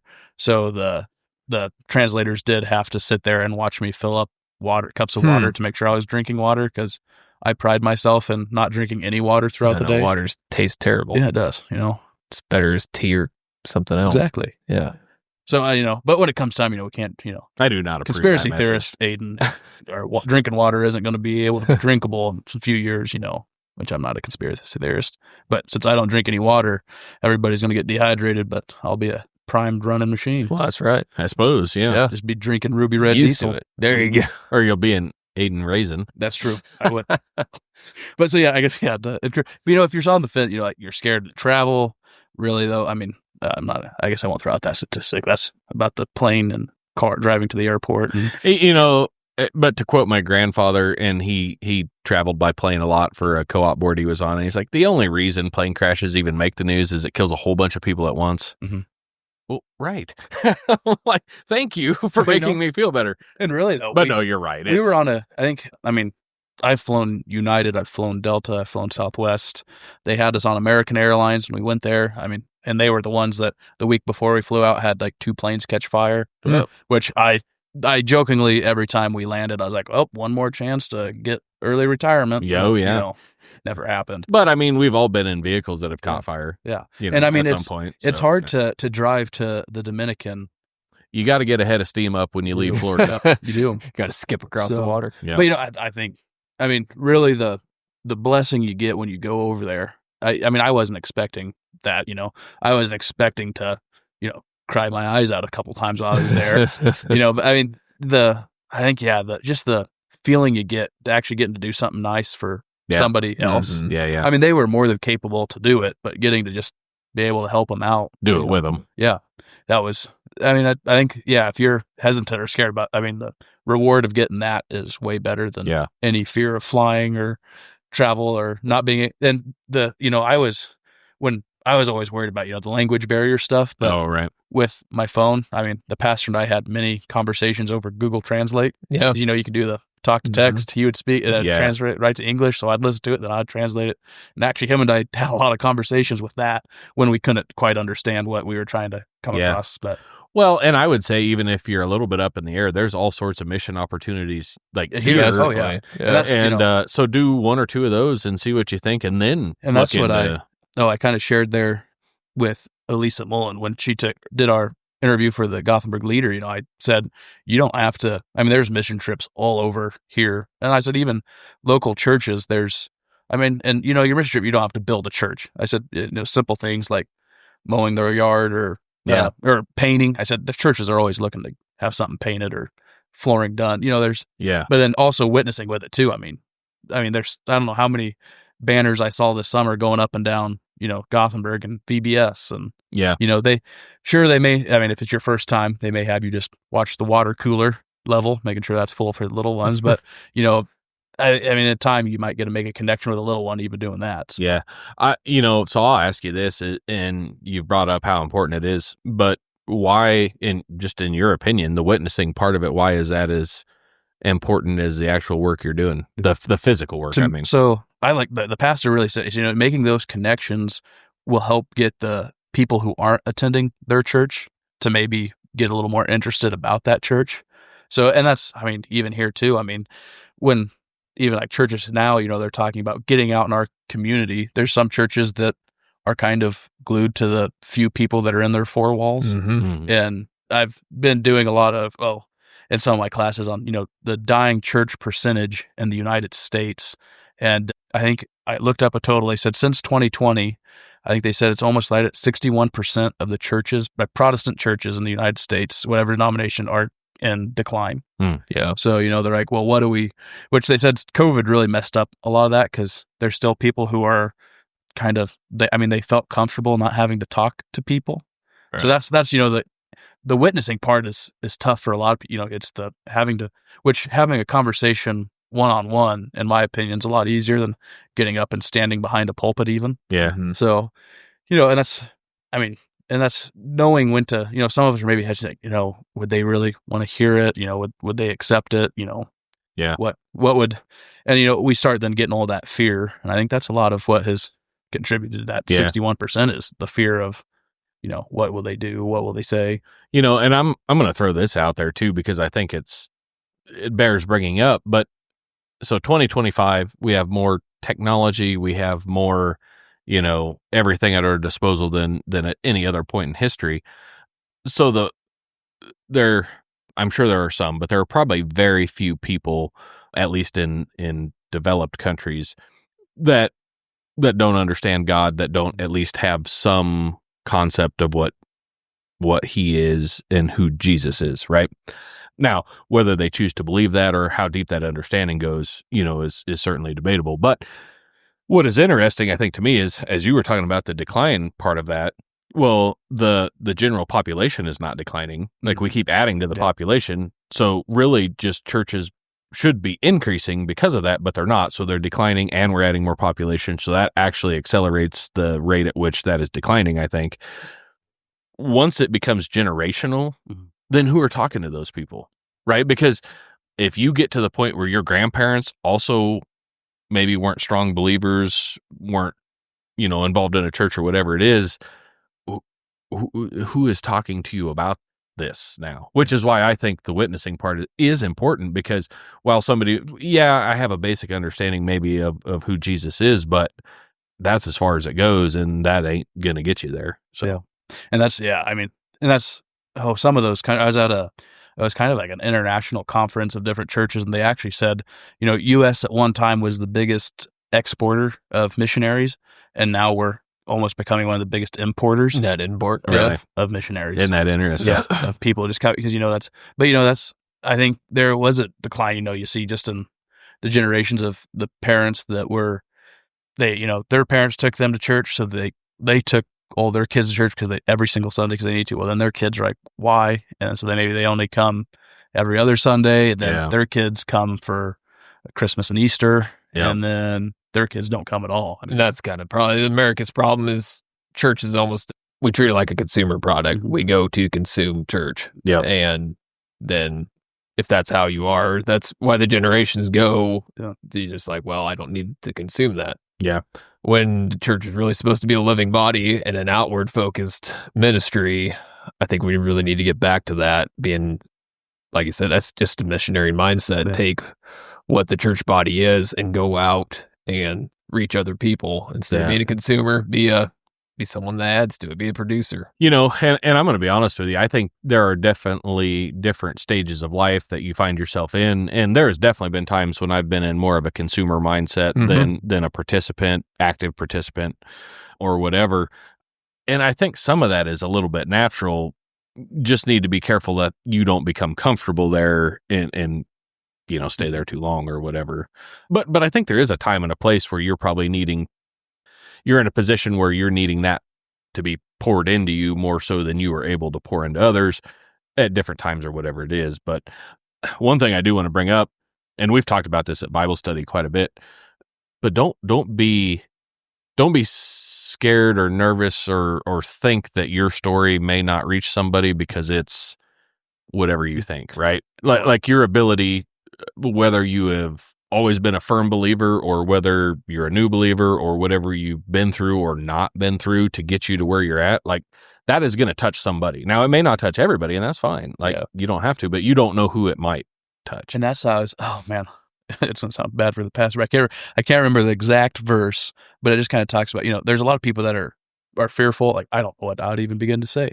Yeah. And I know that, the verse goes along, that God will give you the words to say in that moment. Mm-hmm. If you are really going to lean on him for them, he will help give you the conversation and to share. Yeah. And so actually most of everyone that was on the trip with us, it was my first mission trip out of the country. I've done a couple, small little working witness projects stateside. It wasn't anything, tremendous or big like that. When we think of a lot of people, when they hear mission trip, they think that it's to another country, it's whatever, but there's actually a lot just locally that are needed too. But, every morning, and I kind of shared earlier, we had a morning devotional with everyone, and I got signed up to do, I think it was the last day there, the last work day. And on my way I was flying over there, American Airlines has free, movies you can watch on your way there. So I, of course, saw Remember the Titans, and I'm like, that'll fill this flight up pretty good. Yeah. So I was watching it, and it was kind of after that third game or whatever, after they came back from camp, they bonded really well over camp. And then when they came back, they, everybody in the community told them, that's not supposed to be how it is. You need to go back to you're in reality now. Yep. And there's a verse shared there that I never caught it. All the times I've watched it, when they meet in the gym, it's Isaiah 40 verse 39. that's on it. That's even young men grow tired and weary, but even stumble and fall. But God, those who trust in the Lord will renew their strength. Mhm. So I didn't ever pick that up. But so I watched that, and then throughout the week, that verse kept kind of popping up because that it was talking about we were working, so the work part of it too. But then when you were there, boy, it's so easy to be missional there. People were Right. wanting you to come in and pray for them. Or some weren't. You just said, "Hey, can I pray for?" And they would want you to pray for them.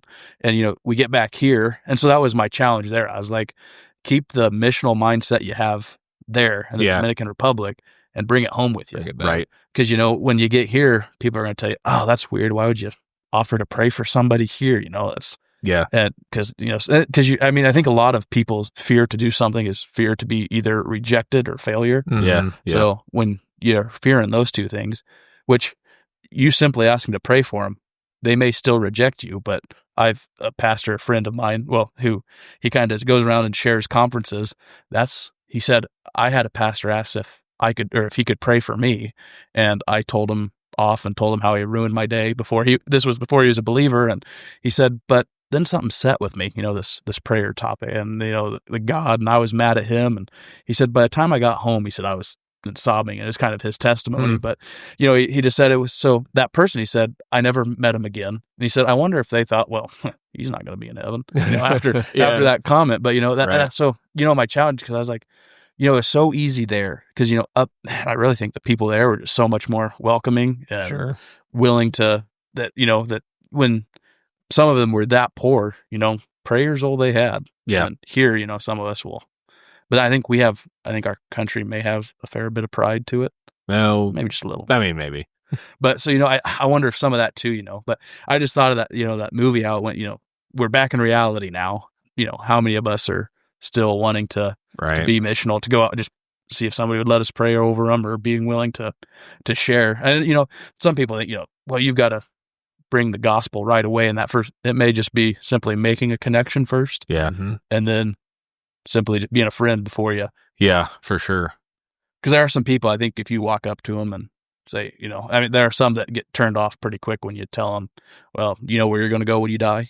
And that might be a wake up. And I'm not going to discredit. I think there are sometimes that's what needs to be said. Yeah. I think and that kind of goes back to, in that moment, if you're leaning on God, He'll give you the words to say. And which I mean is a fair question, and to some degree, and I don't know why I worry about it, right? Because I mean, in the grand scheme of things, shake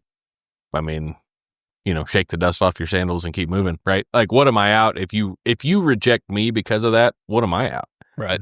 I made the effort. If it's to be, it's to be. If it's not, it's not. God's word does not return void. So, I got to put it out there, but He'll handle it after that.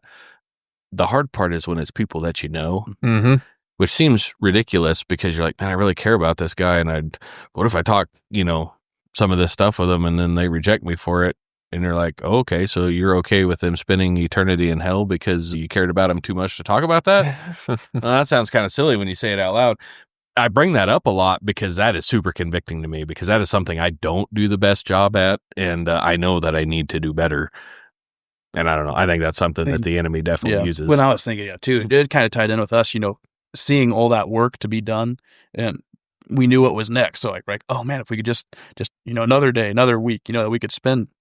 But then, here too, I think when we go to share, I think there's something in us that wants to see them saved right then. Oh yeah, absolutely. We want them to, be ready, but that's probably part of being Americans. We want it right now. We want it right now. We want to see them, but we may not get to be the ones to get to see it completed.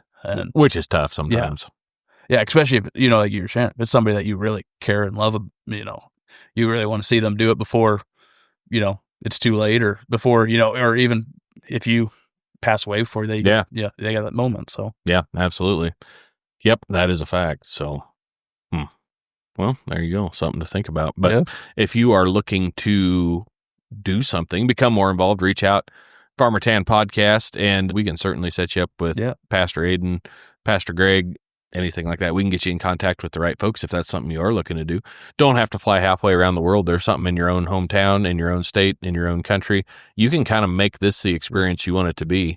Really, for those here in Nebraska, I mean, I have contacts in most most the surrounding area. I mean, anywhere from Lincoln or from Omaha, clear to Scottsbluff, I may know a guy that can give you something. Yeah, that for help sure. you, point you in a direction if you were really wanting to do something local. So Yeah. So if you are to the point where you're ready to be more of a producer and go for something like that, reach out. We'll get you in contact with the right people. So, all right, Ayden, thank you very much. We appreciate. no BS and B. No, we are. Oh. We're just. I was trying to transition. I was segments. like, you're Putting a calling it bow quits. on it. I was like, Come on. Yeah. come on, the coffee pot. Well, I guess Part it's of being kinda- a host. Yeah, Oh. come on. I was trying. Sheesh. Like, thank you for sharing your.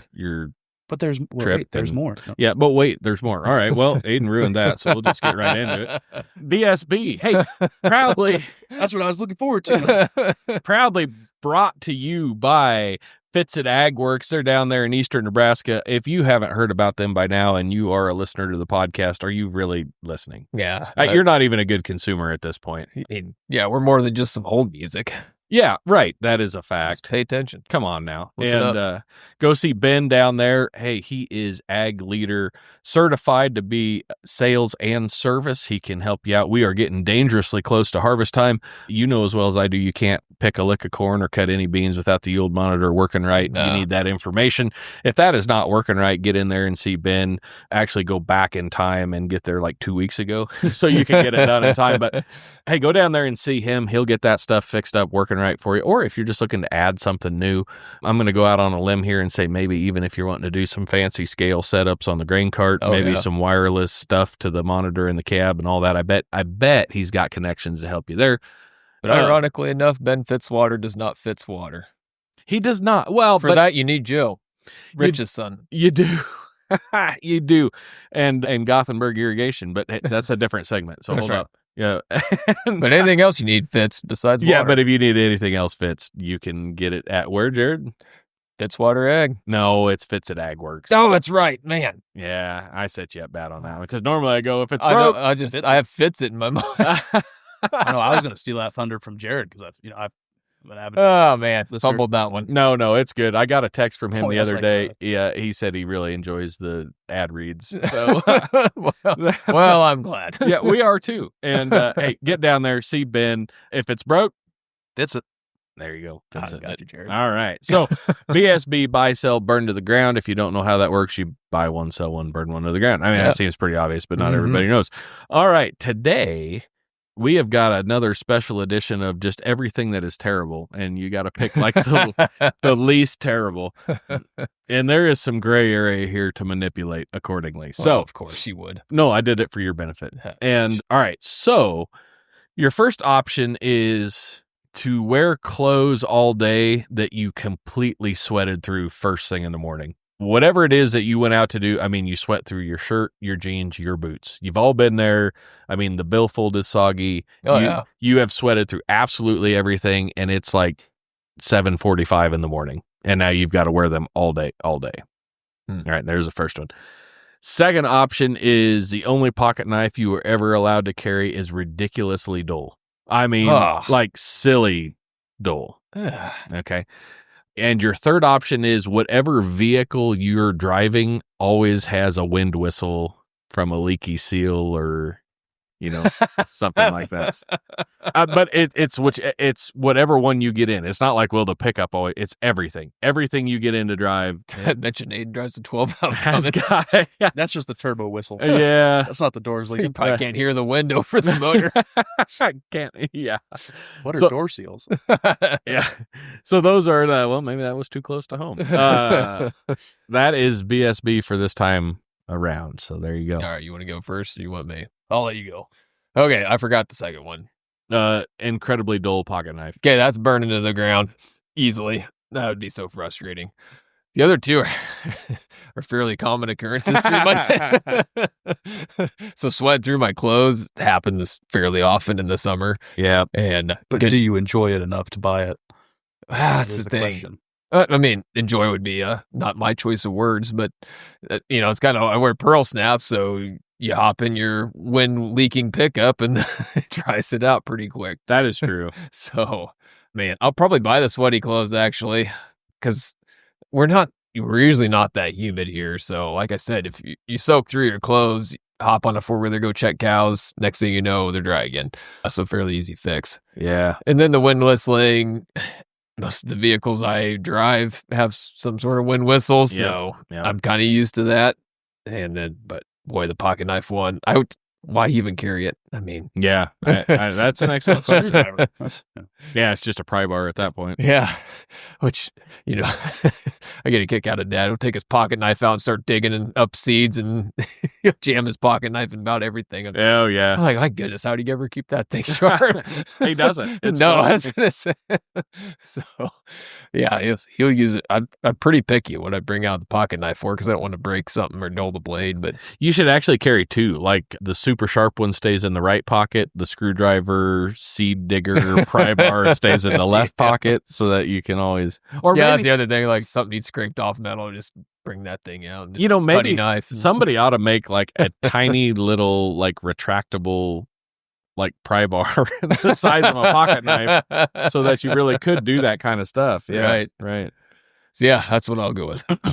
Yeah, I would have to agree with you. I will burn the dull pocket knife to the ground. That's especially when, you know, we feed some bales with net wrap. Yeah. Yeah. You just sit there. Oh, I mean, unless you want to be that guy that will like start pulling. I mean, if you have a bale spear, you can unwrap it yourself. Yeah. Oh, I've never done that. Yeah, that's we're grapple forks and you know, the forks. So I mean, it doesn't work for us. Except for most of the time, I just take the bucket and, you know, use the cutting bar, peel it off, just cut it, and then you just grab that little clump of hay, and then you pull the net wrap away, so you can just. Yep. I mean, I've worked around, but yeah, I'll definitely burn the dull pocket knife. I'm going to sell the sweaty clothes. Oh, yeah. The new fashions having clothes that look like you've worked. Well, oh, you can that's make a lot true. of money off of people buying. Oh, you're gonna literally sell them. Yeah. Oh, hey. Which they may be a little upset It's a about new the stench. new but twist. That is a new It's twist. going to look like they've worked and they've done nothing. So. Yeah. Smell like it too. Yeah, exactly. Yeah. All right. And, you know, I mean, I bought something, the whistles. So, I mean, I've got to claim that I'd probably buy the vehicle that has the nice little whistle sound to it. Yeah. I mean, I did put a new sound system in it. So you just turn that. Oh, yeah. Yeah. Turn that up. Get Elvis going. Yep. Oh, yeah. Blue Christmas season's coming up. Oh, it is. Yeah. It's right after pumpkin spice season. That's so right. We'll be there. So, oh man. Obviously I was the one that thought this up. Yeah, and you're having the hardest time with it. Well, like today, as I was thinking of it, I'm like, oh, I hate all those things. So I will say, as I've started, or not started being more involved at the store, but like once I can, like I use a pocket knife so much here for cutting, you know, shrink wrap and all that. There is nothing more frustrating than something that just wants to tear it instead of cut it. But is there anything more satisfying than that super sharp knife? Oh, I love that. Like the shrink wrap peels back as you just barely touch it. Yep. I love that. Love that. I absolutely love that. And yes, we can. And we Just trying to help you out so you don't have to cut nothing out. no, I appreciate that. He already lost his train of thought. So we've got some Did he even have one to begin with? little radio silence here, and this will be a good spot to cut it. And yeah, go for it. Yeah. All right. So we're back, and I don't know. You sold the dual pocket. Yeah. Okay. So yes, same way. We feed a lot of bales with net wrap and all that fun stuff too. Knife needs to cut, otherwise I'm not looking to carry it. So I am going to pile on that as well. Definitely selling dual pocket knife, which incidentally, Or burn to the ground, sorry. or yeah, burn to the ground. Burning to the ground, dual pocket knife. One of my favorite inventions is pocket knives with replaceable blades. I'm a fan of that because I know you can make the argument that they don't stay as sharp as long. Right, that was my thing. And I understand that, but I like the fact that I can just throw that blade away and put a new one in, and I'm ready to go. I mean, there is something, but I never it. think about it until I need to use it. Yeah. Dadgummit, I need to replace that. Yeah, and you're right about that. And there is something satisfying about doing a good job sharpening a pocket knife. True. I cheated and got something that takes all the skill out of it. Yeah, I did too. Which is not an angle grinder, because if you ever shame on you if that's how you sharpen your knife. But yeah, we've got some fancy widget thing with a guide. Yeah, and a belt sharpener thing you pull through, and it's the whole thing. Anyway, it's good. I like that. It's fantastic. Maybe they should sponsor the podcast. Yeah, Work Sharp, get on it. Get on it. And Work Sharp or not, harder or Sure. smarter or just work sharper? No free shout-outs. No, no free shout outs. Okay, anyway, but I digress. Okay, Fitz at Ag's work would sharpen your knife for you. I wonder if he Whoa, would. I bet he would. I bet he would. If it's not sharp. Fitz not Sharpen sharp. it. Ah, it's not Fitz sharpen. Man. Fitz not sharp. That's That's fantastic. That's great. Okay. Anyway, Fitz not sharp, water it. water it with Ag leader. ag leader. Good times. I wonder why we're not getting any new sponsorship I don't deals. know. I can't possibly think of a reason. This is going to pieces. I don't even know. Well, I'm going to burn the whole thing to the ground. I'm tired of the lot of it. We're going on to what are you looking at? And no, okay, but I don't even know what is going on. We're burning it. That's The what wind whistling. We're burning the pocket knife Yep. to the ground. I guess I'm probably selling the wind whistle. It's not the worst thing ever, but so much of my stuff has done it, I'm used to it, and I'm buying the sweaty clothes because I didn't think you're going to go that direction. no. But if you were paying attention in the beginning, I said that was only for a day, and I can put up with that for a day. I was like, Mr. Two-Shirts would definitely Yeah. have a hard time drying off. No, that's a fact, and It is right. I do enjoy wearing an undershirt, which is actually just a white T-shirt. So, do you wear an undershirt under a t-shirt too? Oh yeah, I didn't tonight, but I about did. I got a sweater on under my T-shirt. Man, you beat me to it. Thanks. But no, and I don't. It's no merino wool. No, I will tell you where that came from. Was I went to high school in the '90s, and so we were wearing like plaid shirts over a shirt. I was still. And if you were really cool, you left it unbuttoned, and then at some Sure. point, it was cool to button it up. But that transitioned into like layered T-shirts also, which I just sort of liked, and so I always wear a white shirt under my T-shirt, and that way I It'll don't. set you up well for your sweater vest phase. Yeah, It's probably not too far off. no, That's actually a question. Should it be outlawed to wear a vest with a short sleeve shirt? yes, Yeah. under no situation. Father-in-law, if you listen to this, I'm sorry. Well, it's the truth. They said it, not me. Hey, I'm just saying, there's no reason to have a T-shirt with a sweater. Yeah, over if you're wearing a vest, sweater vest, it needs to be long any sleeve. vest really. Because I mean, why are we throwing on a vest if you're still in short sleeve season? That's I don't- Fashion. That's That's not even that. I don't. It'll look good. No, I don't think. Like he's wearing a Carhartt vest with short sleeves. I mean, Oh yeah, who does that? that's like But is it okay if the shirt's also Carhartt? No, no. unless it's long sleeve Carhartt. Yeah. Yeah, it has nothing to do with the brand. No. That's just a bad concept. Unless you're gonna. Does he wear shorts with a vest? No. So Okay. he well, that's asked good. me last weekend, he's like, should I wear this? And I was like, I don't think you wear short sleeves with a vest. No, you don't. And then all the ladies in the group said, oh, yeah, so-and-so does it. And I'm like, well, that doesn't mean it's right. You know? No, right. if all your friends jumped off a Yeah. bridge, come Yeah. on, man. And he did a swan dive off the bridge. Oh, man. He went with it. Yeah, unless you're gonna completely sell out and go no shirt. I was going to say, With a now, vest. no shirt with a vest. Now, if you're gonna go that I way, might get behind yeah, that. it's like a sleeveless coat at that point. Just cut the sleeves out of your coat. Yeah, boy, 'cause my torso's the thing that's always cold. And Yeah, right. Right. Yeah. Yeah, actually, now that you think about that, I wonder if I could get just the sleeves. Just this, like, You're just wearing Carhartt sleeves. it's like a collar attached to the sleeve. Oh, yeah. That's solid.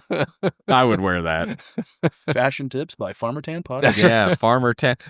Although, actually, it would be hard to get a farmer tan if you were wearing It would just be. sleeves. It'd be a Yeah. reverse farmer tan. That'd be bizarre. That would be. Super tan, like Boy.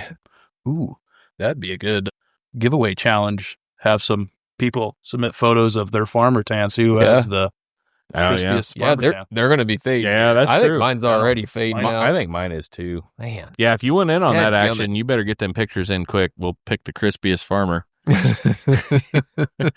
If you'll win probably a set of sleeves from Carhartt. And all right. Well, I don't know. We're getting kind of long. Do you still want to do a what are you looking at, or are we going to just? Oh, let's ask our guest.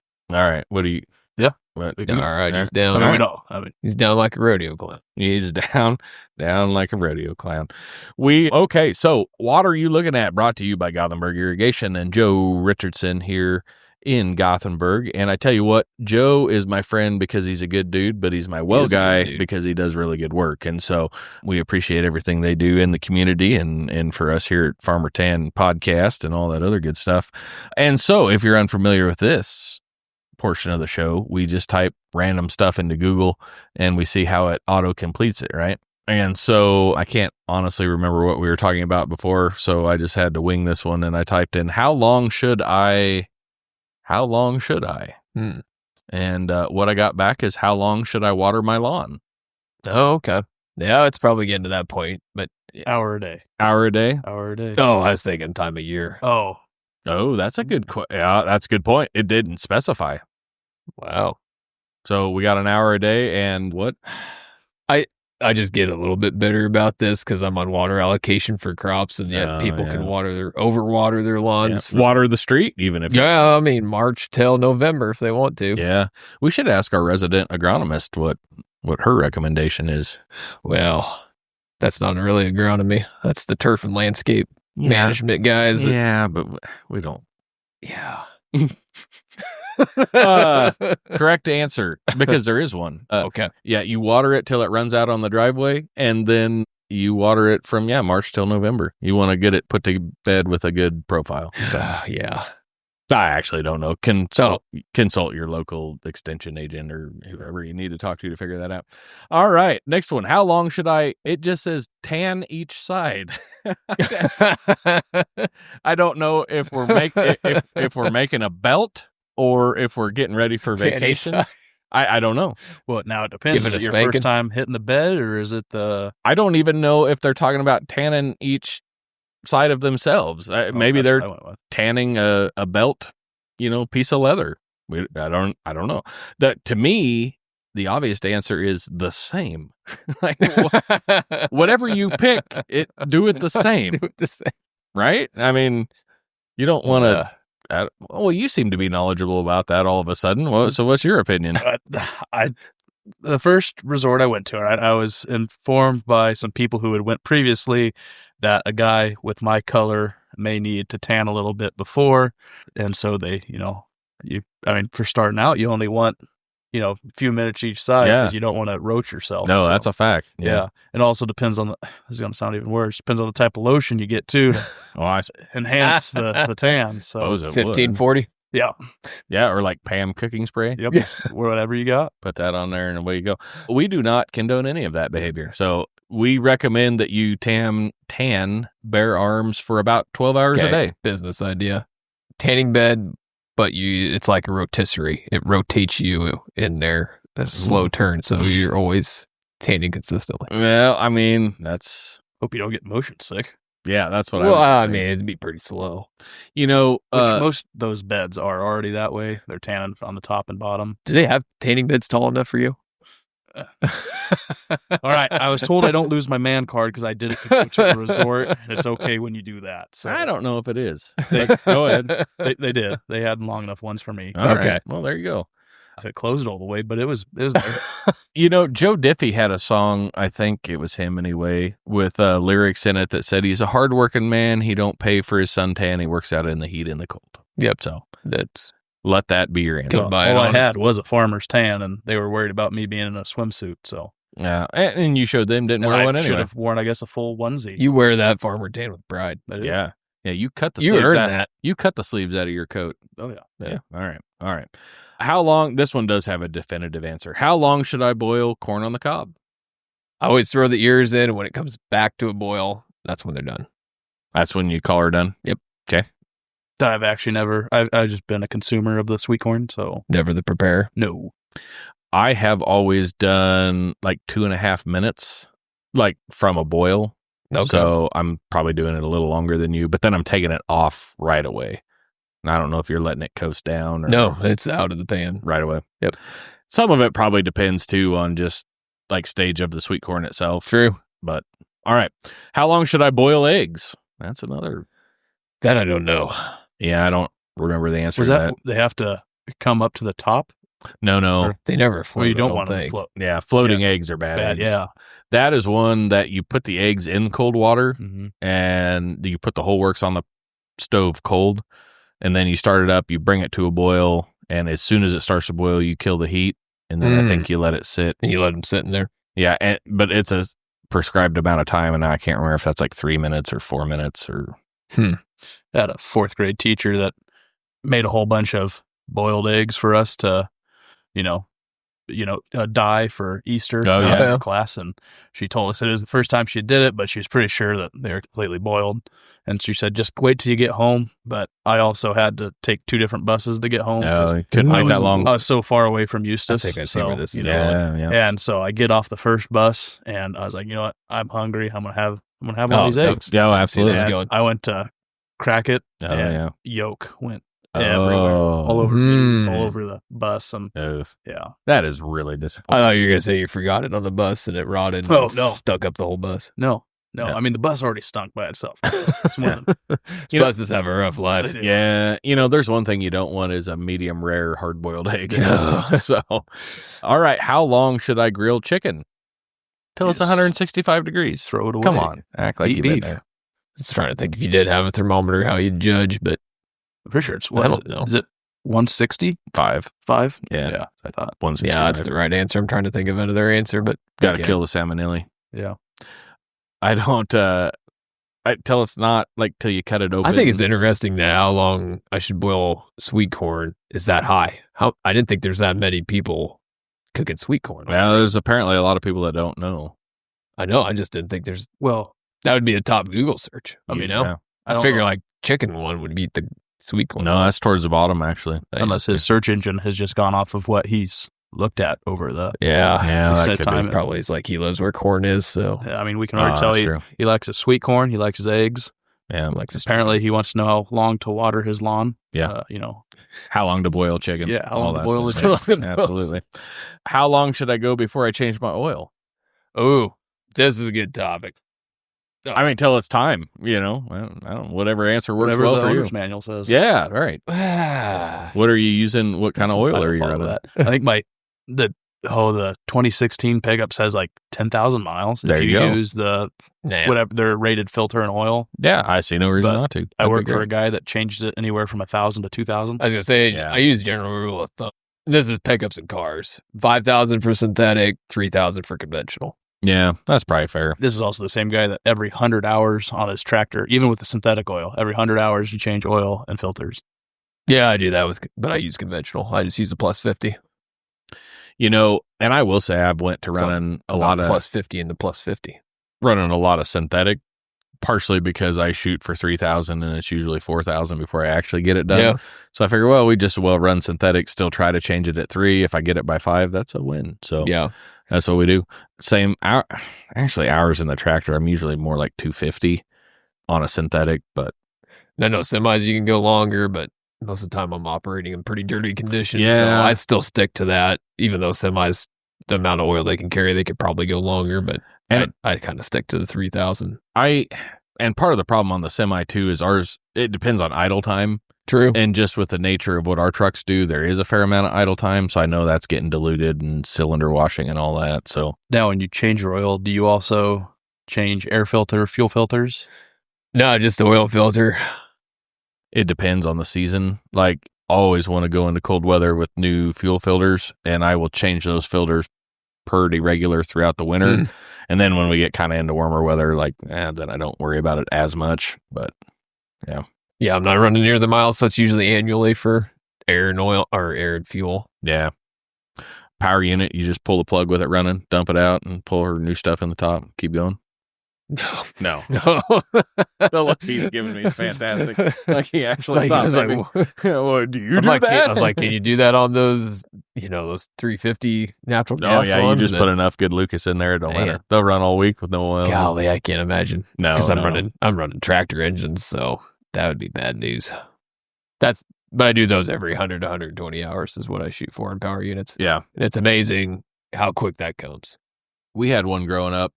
I don't think we ever had to change the oil in it for a couple of years because it burned that much. Yeah. And I mean, for real, I know people say that, and keep in mind, this was towards the end of its life. 6-cylinder Perkins out of a Massey 750 combine. And so it already had probably 3,000 hours on it when it became a power unit. I don't know how many thousands it had on by this point, but it would literally burn a gallon every 10 to 12 hours. Oh, man. So, I mean, like, holy smokes. on a calm day, you could see it running almost from town. Wow. And then one day I went out, and you had to be there within 10 to 12 hours or the low oil shutdown would just kill it. Murphy'd kill it. Yep. And walked outside one morning, and I was like, oh, that power unit's not running. And went down to the barn, and Dad's like, yeah, you got to go down and look at the power unit. And I'm like, oh, yeah? And he's like, yeah, just go look at it. I was like, I heard it's not running. He's like, yeah, just go look at it. So I go down there, and I come back. I was like, well, it's not running because there's a rod out on the ground. He's like, yeah, I know. I already went down there. So he's like, I just wanted you to see it too. And neither one of us were surprised or terribly upset because we knew that day was coming. Yeah. But anyway, Yeah. that was the fun there. So But I've heard some crazy oil change intervals. So Oh, I'm glad we're all in agreement. I figured we would be, but yeah. you hear some outlandish stuff. Well, and anymore it is, and stuff is getting better. Sure. And I'm sure you could push all these farther, but the risk reward just isn't there. But I'm also going to say tolerances are getting tighter, Yeah, which that's that true. makes me not feel as warm and fuzzy. I don't think maybe we break oil down like we used to, especially on the synthetic side, but it still gets dirty. And so with those tighter tolerances and all that. And they keep getting lighter and lighter weight. So Yeah. You got to figure it can't degrade too much before it's going to be, not much lubrication going on. Starts causing you trouble. So But like some of those, well, yeah, my brother's GMC that has the 6.2 in it. They were telling him 0.20 when he bought it, and that is crazy. all those Yeah. 6.2s now are getting recalls because oil pumps blow up or No, engines that's odd. decide to call it quits. So he went and got his checked out, and they bumped him up to 530. Now they're like, yeah, maybe start running 530 in it Huh. Interesting. or 0.40. I can't remember what it was. That's crazy. Yeah, they were jumping him Down way to the up. zeros now. Yeah. Used to just be able to dump 1540 and everything. Yeah. Oh, As a universal absolutely. oil. Gas grain 1540. Heavy duty diesel 1540. I'm going to be honest. So, and we still run 1540 and all the heavy stuff, Mm-hmm. but that's what we grew up running, 1540. Yeah. And so I had an 88 Camaro. It got 1540 in it too, Right. and it ran really good oil pressure. So never had a problem. But I did say that to a mechanic buddy, and he's like, yeah, don't. He's like, don't do that in the new stuff though. Because he's like, literally the tolerances are so Yeah, they tight are. that you might actually starve something for oil because the oil viscosity is so high, it's not getting through Yeah, the they make galleries. the orifices so tight. Yeah, isn't that Yeah. crazy? But Yeah. most of the stuff I run so wore out, it needs 1540. It helps it hold compression. And I mean, the crankcase capacities are getting so small Mhm. on some of the stuff, like down to 4 or 5 quart. right? I mean, it used to be like my 7.3 holds 15 quart. Yeah, Yeah, how much Does it need it? No, I don't know, but it's but we got it. Or we ain't running out. in between changes, how much oil will if you didn't check your dipstick, how many quarts do you think your 7.3 would use? It's honestly not terrible, and it's temperamental. Like sometimes it'll burn through more than others, and I don't know why that is. But anyway, it'd probably be 3 quart for a 3,000 Yeah. interval. I know Greg's 02 7.3, it burns up to 5 quarts like every 2 weeks. Yeah, And Oh, they've done some chat for 2 weeks. Yeah, Oh, and there's no goodness. blow by, there's nothing in the coolant, there's it's none's coming out the exhaust really, and they're like, Huh. well, we aren't entirely sure where it's going, but it's leaving. Yeah. Yeah. Yeah. Yeah. Why not? Yeah. Let her rip. I don't know. It is. Yeah. It's crazy. And, it's all good. So. Yep. All right. Well, we've sort of come full circle on that, I think. Anything else anybody is? We haven't, but this is. I was gonna say, Jared's looking at me like we've went on long enough. I was just like, did we start on oil? Because I don't remember talking about oil. No, I don't think we did. What did we even start? I don't know. It's been so Football. long ago. I can't remember. Oh man, football fired up. Is that what we're fighting? You're missing. You're Missing Monday Night Football. missing Monday night. Who'd you say the Bengals were playing? Bears and Vikings. Oh, yeah. So you did that intentionally. I just to did. Get There's- me angry. I did because there's no reason to even go watch that game. the Bears. Go Bears. Well, I was gonna say. I guess I'm Oh, being. it's only 3-7. Already? Did that start? It's only 5 Oh, it's minutes been an into hour the- in. Yeah, it's only Okay, 5 never minutes mind. into the second quarter. Oh boy, we better let you go. Hmm. Vikings fan, you said? No. Okay. All right. Well, that's fair enough. It's just football's back. Yeah. When Drew Brees was playing, I used to like the New Orleans, but Yeah. It was neat to see him win the Katrina season. yeah, That was I did enjoy that. I kind of bandwagoned that one. I did too. I'm not ashamed. I mean, everybody should have been pulling for They should have. Saints then. Yeah, yeah. Growing up, somebody had given us a free football, but it was a Michael Vick football. Oh, yeah. And I never. I wore That didn't- Michael Vick cleats in high school because it was surprising how affordable those got after his dogfighting. Yeah, that didn't age well, did it? I wonder how he's doing today. wonder where he got all that leather He's from. coaching. Oh, he's coaching? He's coaching Norfolk State. Really? Yep. Well, there you go. Now we know. Now we have gotten full circle. Yeah. Now, okay, that's a good jumping off point. We are, hey, listen here, we're going to pull up to the end and boot you out because it's way past, well, it's not past bedtime, but it's getting about It's getting past dangerously close. supper time for sure. Oh, yeah. And Pop-Tarts are kind of wearing out, and we're 5 minutes deep in the second quarter, so we got to go. Yep. All right, thank you for riding along. We'll see you back here next time. Bye.